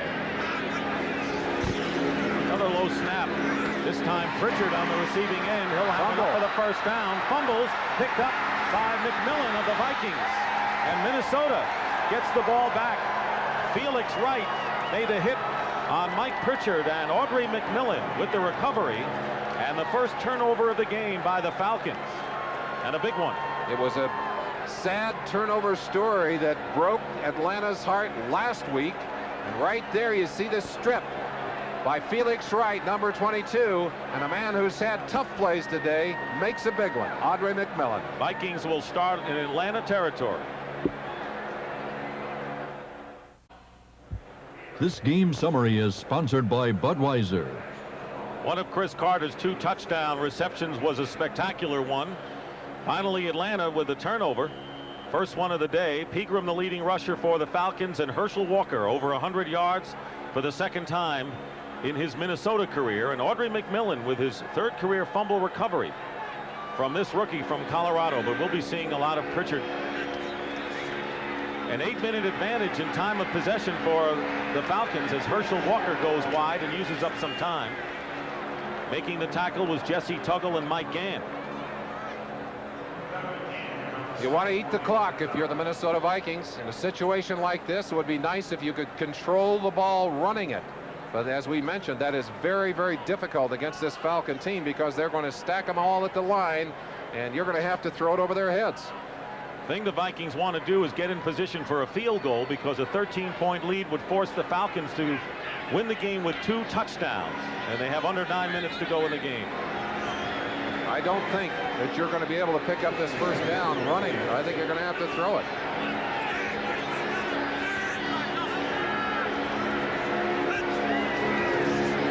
Go to the ground again, and Walker with a 1-yard play will bring up 3rd and long for the Vikings.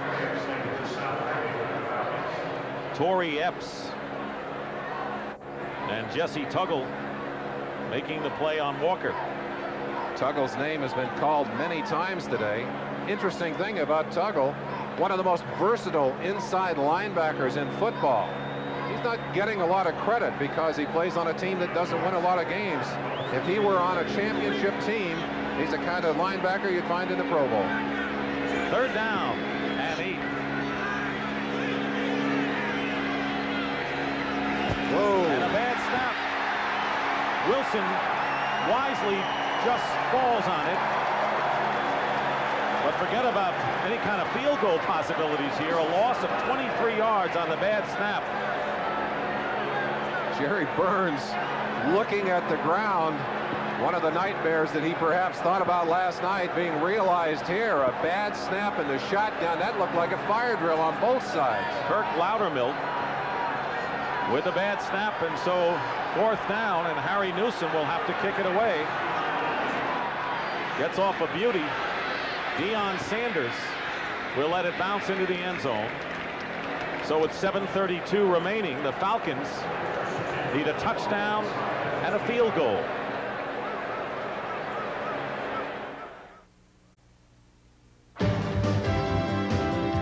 CBS Sports coverage of the National Football League is sponsored by Cadillac and your local Cadillac dealer. Discover why the only way to travel is Cadillac style. Dean Witter measures success one investor at a time. And by Budweiser, with that clean, crisp, cold taste. Nothing beats a Bud. Next Saturday, the Dodgers and the Braves battling in the National League West. Some of you will see the Athletics and the Blue Jays. Starts at 2:30 Eastern Time. Next Saturday here on CBS. Major League Baseball. Falcons begin a big drive here, hopefully for them. 1st and 10 on the 20-yard line. Chris Miller can't find a receiver. Penalty marker down as Pritchard makes the catch. Defending was Carl Lee, but there's a flag and a gain of 7 yards pending the penalty. These Falcons beginning to look for the wall as Hank Aaron did here. They've got to take it deep. They couldn't do it that time because there was just good coverage wall to wall. Holding penalty called against the Falcons. Holding, number 78 offense, 10 yards, still 1st down. One of the Falcon offensive weapons who's been quiet in their first 2 games has been Andre Rison. Caught only 2 last week. Has only 2 catches for 10 yards today. And remember, he was the 2nd leading receiver last year to Jerry Rice, a consensus All-Pro pick. 1st down and 20 on the Atlanta 10. I wonder if that injury is limiting his availability to them today.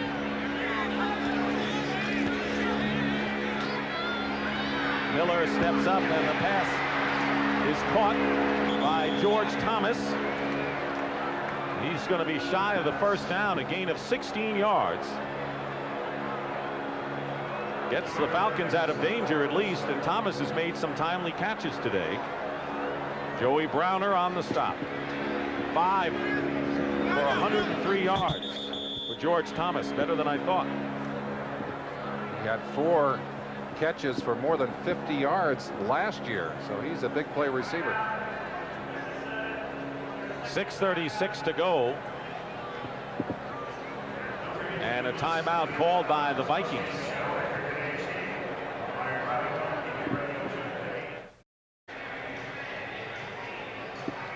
You need a big play. You're the Atlanta Falcons. You begin looking for showtime.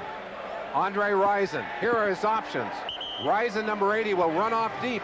If the free safety stops, he keeps going. If the free safety drags deep, he comes across or hooks up. If it's a blitz, he'll break it off quickly and head across the field.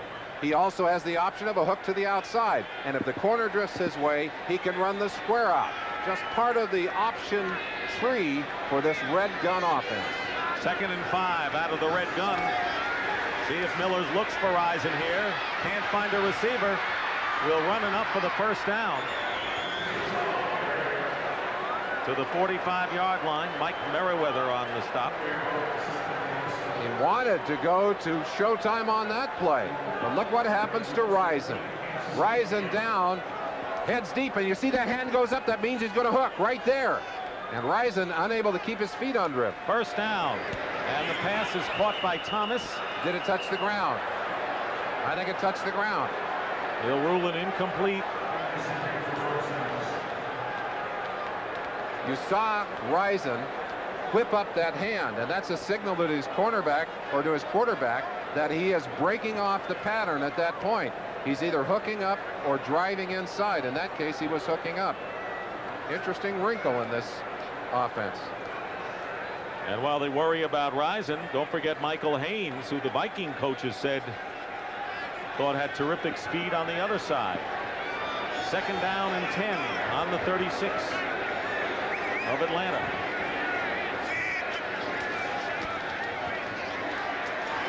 Miller goes underneath to Pritchard, and Merriweather gave him quite a shot. They're going to be short of the first down. It'll be 3rd and short. Gain of 9 that time with under 6 minutes remaining in the 4th quarter. Minnesota Vikings looking to even their season's record after losing to the Bears in their opener, and the Falcons dropping one at Kansas City. They don't want to face 0-2. 2 yards to go for the first down, and Pritchard cannot hold on to it.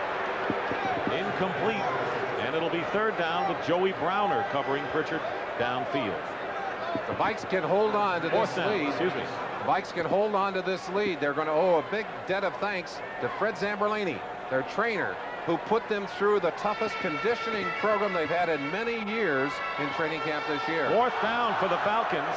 They need a touchdown and a field goal plus a conversion to tie, and they will go for it on 4th down and 1. A long one. 5.5 minutes, and Glanville already willing to take this kind of chance. And Keith Jones, the running back, dives forward, and he'll get the first down. It was close because he was hit behind the sticks. Carl Lee makes the tackle.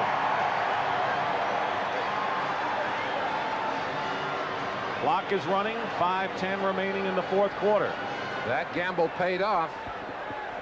Miller with a 1st and 10. On the 47 of Atlanta.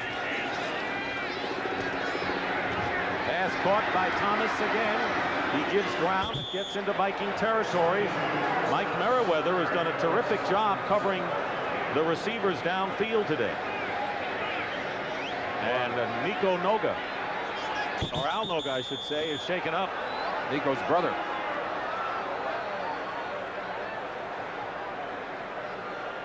Vikings had 1 timeout remaining. I mentioned that conditioning program that Fred Zamberletti, the trainer, put this team through. A lot of complaining, as I understand, in the Viking camp, but they finally just said, okay, we're going to run the gassers and the 350s and get ourselves in shape. And if ever there was a day that it will pay dividends, it's a hot, muggy day like this, and you still see them on their knee, and they are exhausted. What would they be like if they hadn't gone through all of that conditioning? They've got to hang on to it here. Atlanta, a younger team by far, trying to take advantage of the fact that they're at home. They're more used to the humidity. It's almost 90 degrees here and probably about 75% humidity. So they're going to be more comfortable, obviously, in this situation. Noga appears all right as he leaves the field. Want to remind you, next Sunday on CBS, most of you will see the 49ers and the Vikings. Atlanta at San Diego. The Falcons go to the AFC West, 4 o'clock Eastern time. It all begins with the NFL Today at 12:30 Eastern. 2nd down and 5 for the Falcons on the Viking 48 with 4:22 remaining. And the pass to Pritchard, another first down. Audrey McMillan. Hurry up offense as Miller will bring them right to the line. And boy, if you want to talk about tired, this is when your tongue hangs out. Nothing harder for defensive linemen than rushing the passer time after time after time on a hot day. First down on the 37. Miller finds Andre Rison, and he is wrestled down by Joey Browner. Gain of 8 yards that time. By the way, Pritchard, making his first NFL start, #1 pick out of Colorado, has caught 8 passes for over 70 yards. Call him the Rocket of the Rockies. One of the great pass receivers this past season in college football. 5 and nearly. Did Dolman tap that ball? Did Chris Dolman get a piece of that? Looked like it might have been swatted. Again, the screen, but that ball nowhere near the receiver. Dolman, he looks exhausted. Right-hand side of your screen. Let's see if Dolman gets a hand up. Well, it wasn't Dolman. it looked like Merriweather, the linebacker, coming in on the blitz, who got a hand on that ball and batted it away. Otherwise, that play was well set up. 3rd down and 5. Falcons have 2 downs to get the first down.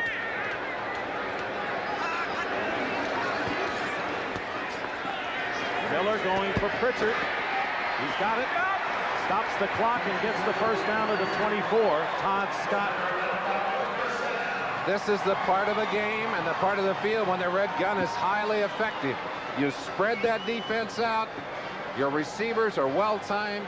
If you have the discipline and the execution from that quarterback, you can move the ball quickly. And that's what they need to do here. They need to get the 7. But they do have enough time at 3:19 and all of their timeouts remaining. They know that they're going to have to stop the Vikings in any event if they score. So time is not very serious right now if the Falcons can score in the next minute or so. Don't forget, they need a touchdown and a field goal. Miller going to get sacked, and that'll hurt their field goal possibilities as he is dropped back at the 31 and a loss of 9. John Randall. One of those undersized defensive ends we talked about, and they've been rolling Randall in and out. Came from the right-hand side in Dolman's place on that last play.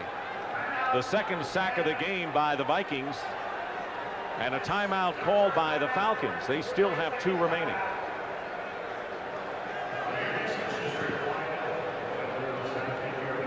Green Bay coming back against Detroit.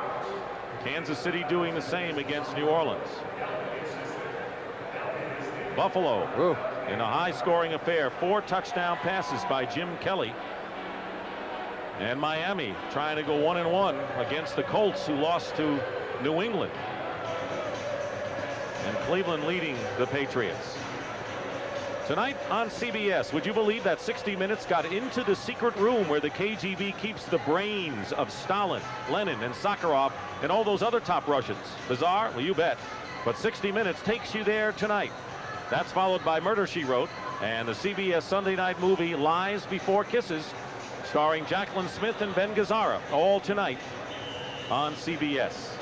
Merlin, you have any fantastic facts to give us right around here? I wonder where they keep the brains of past network executives. Do you think there's a room somewhere? I will not touch that one. First down and 2nd down and 19. Well, where are you working next year?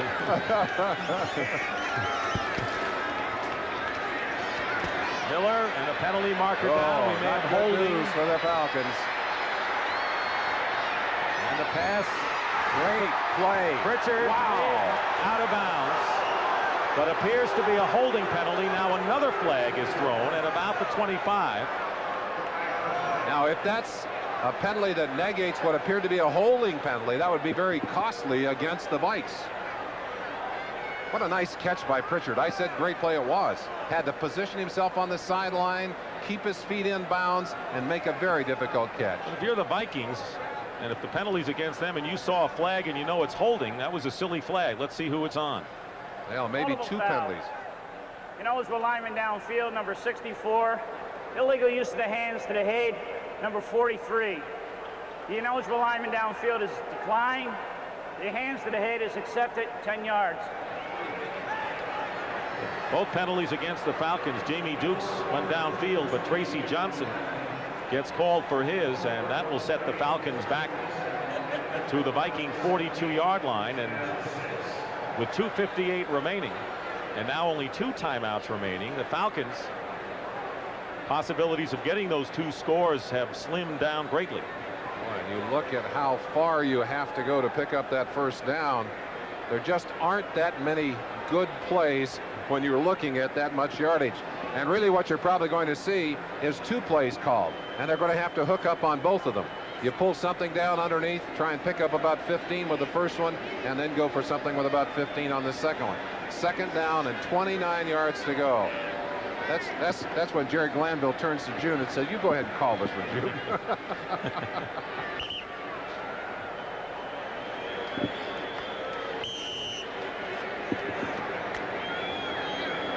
Second down and 29. The Falcons have committed 81 yards worth of penalties to only 10 for the Vikings today.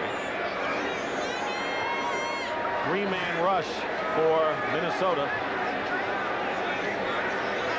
8 men back. Chris Miller going deep, and the pass is intercepted by Felix Wright. And Plan B acquisition from the Cleveland Browns. There's another penalty marker now.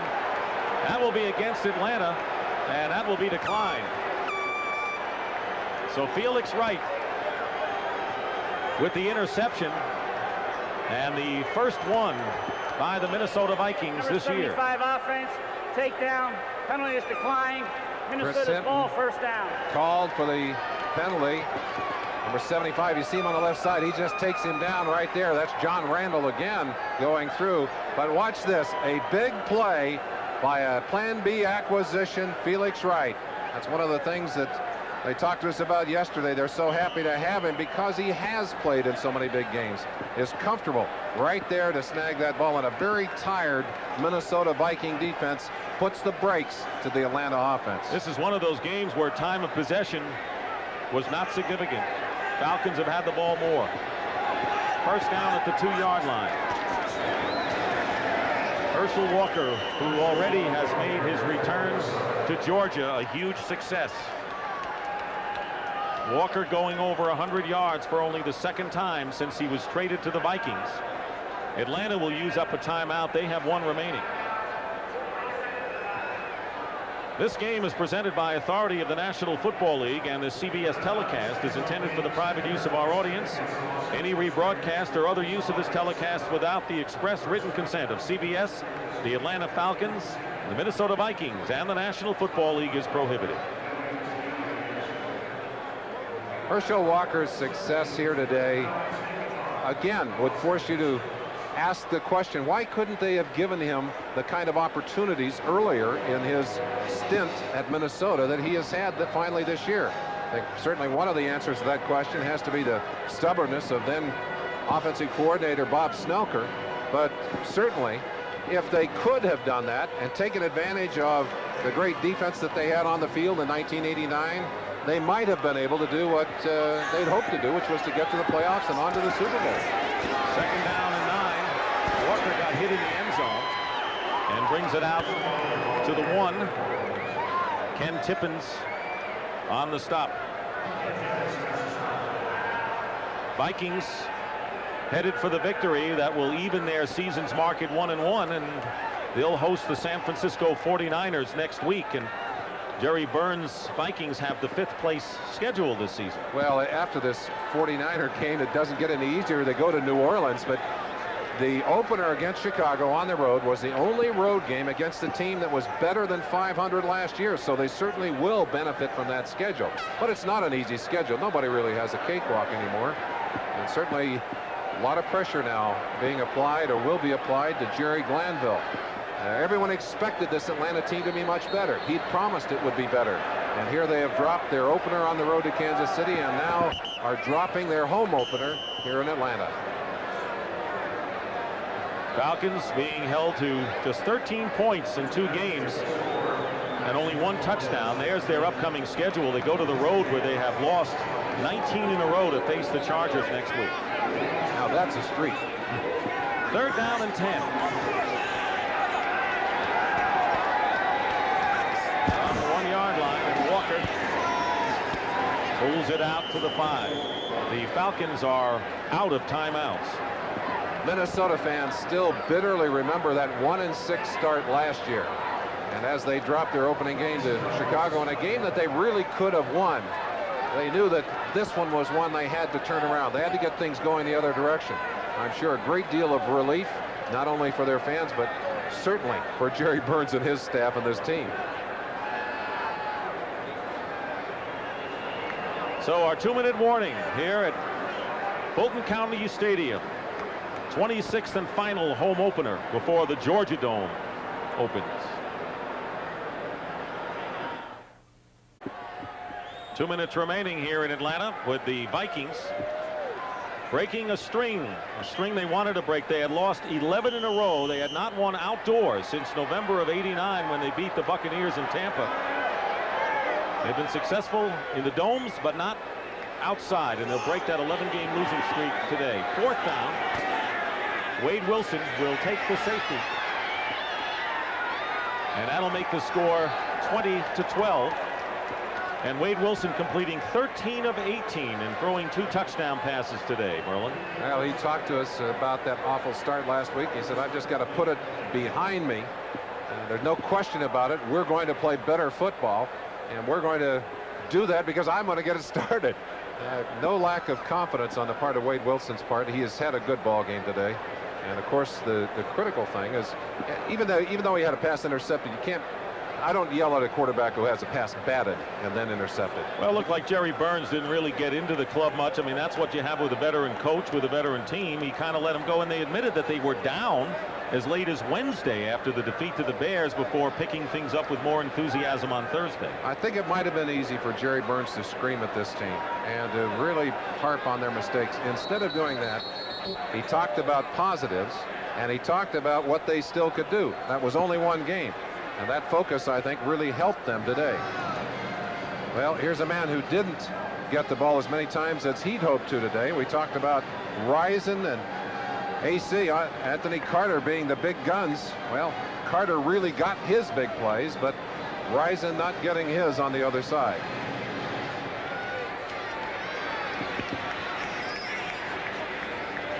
Harry Newsom will be punting the ball following the safety, and Deion Sanders is back.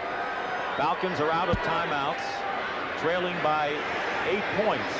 Great kick. Great kick. And it's out of bounds at the 5, so they'll... Now, does that come out to the 35? I think it does. I think you have to treat it just like a kickoff, so it'll come out to the 35, but ordinarily on a free kick like that, you get much better position than the 35. That line drive kick got away from Neon Deion Sanders, and had it gone a couple of yards further, would have been in the end zone. One of the big plays, they wanted to get the ball in this man's hands, and they did. The Vikings. Watch AC coming from the right side of your screen behind some great blocking. Tim Irwin, 76, had one of the big blocks there, along with Todd Kalis. And here's the other play. And like you said earlier, this one will be in every highlight reel of the weekend, and certainly maybe some of the all-time highlight reels. Watch this one-handed grab.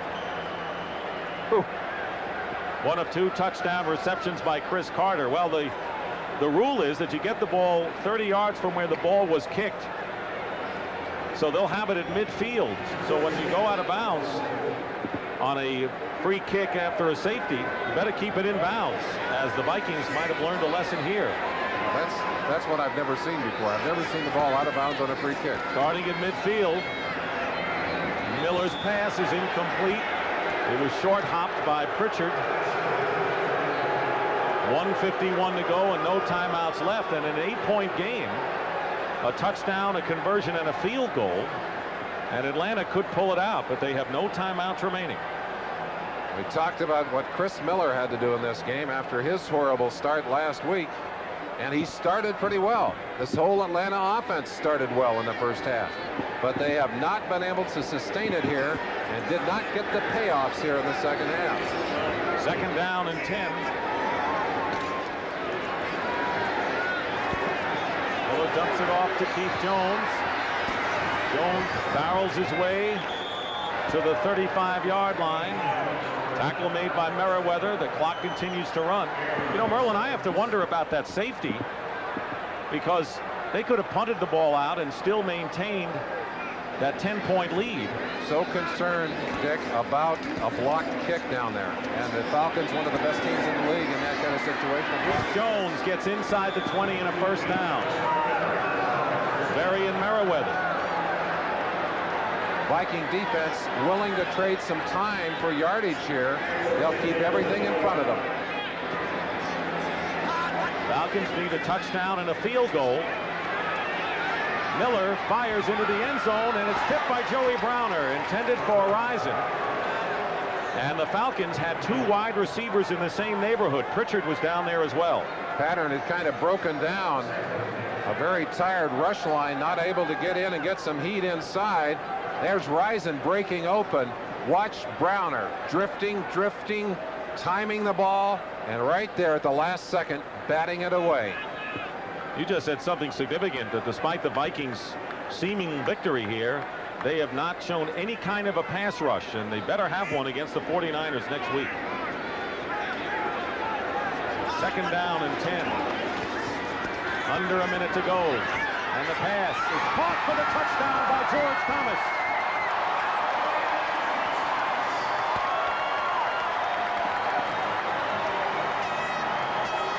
Yard strike with 53 seconds to go, and if they make the conversion, the Falcons need a field goal, and you know they'll try the onside kick. So this game is not history by any means. Miller with time to throw, and watch the acting job on this play. Rutland took a peek inside. Man to man, looked back at the quarterback, and that's all they needed. Aloiso's kick is good, and it's now Minnesota 20, Atlanta 19. Now it gets interesting. All of a sudden, moments ago, the Vikings had a 10-point lead. They decided to take a safety, giving Atlanta 2 points. Newsom's kick went out of bounds, and the 30-yard mark-off gave the Falcons the ball at midfield, and they quickly scored a touchdown. So the Vikings are getting themselves into some problems they probably could have avoided.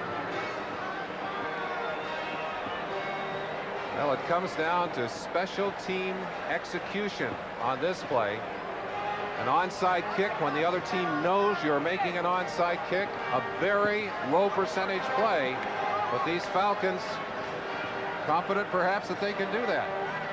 Well, they have no choice with no timeouts left. At least they got position anyway. They got a chance. It's come down to this. Yeah, it's no gamble. I mean, it's the only thing they can do.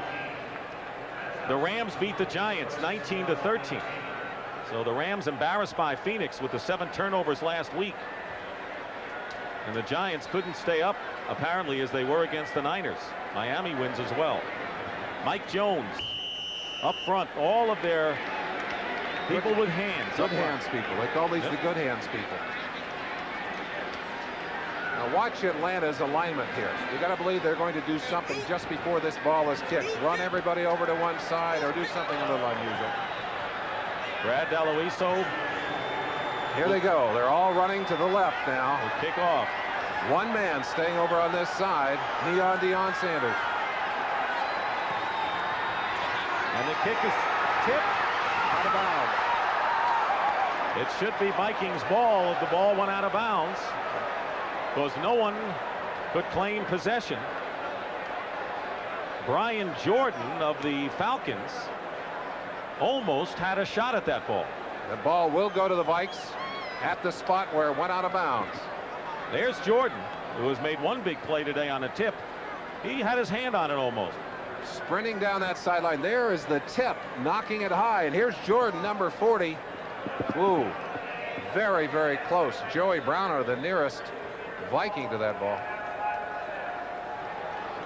So with 51 seconds remaining, the Falcons see their last chance go by the boards, and now the Vikings will just drop and run out the clock. Opportunity here to cinch the victory and close it out for Minnesota, but a few heart-stopping moments there. Well, today's game was produced by Michael Burks and directed by Andy J. Kindle. The NFL Today was produced by Eric Mann and directed by Duke Struck. The senior producer of the NFL on CBS is Ed Gorin, and the executive producer is Ted Shaker. 29 seconds and running remaining. Vikings made this a lot tougher than they should have. But well, the important thing, Dick, they're getting out of here with their win, and a win that they desperately needed, and now they can also put behind them that streak you mentioned a minute ago. They were tired of hearing about that. Not only that, but they lost their last 2 games here in Atlanta by a total of 2 points. And as poetic justice would have it, they come back and win in Atlanta by 1 point. Well, Merlin, you mentioned the heroes. Chris Carter with 2 touchdown receptions, including a one-handed gem. Herschel Walker going over 100 yards in his second return to Georgia. Vikings need a pass rush for the 49ers, but as you said, they'll take 1-1 after 2 road games. Final score is 20-19. The Vikings over the Falcons, and we'll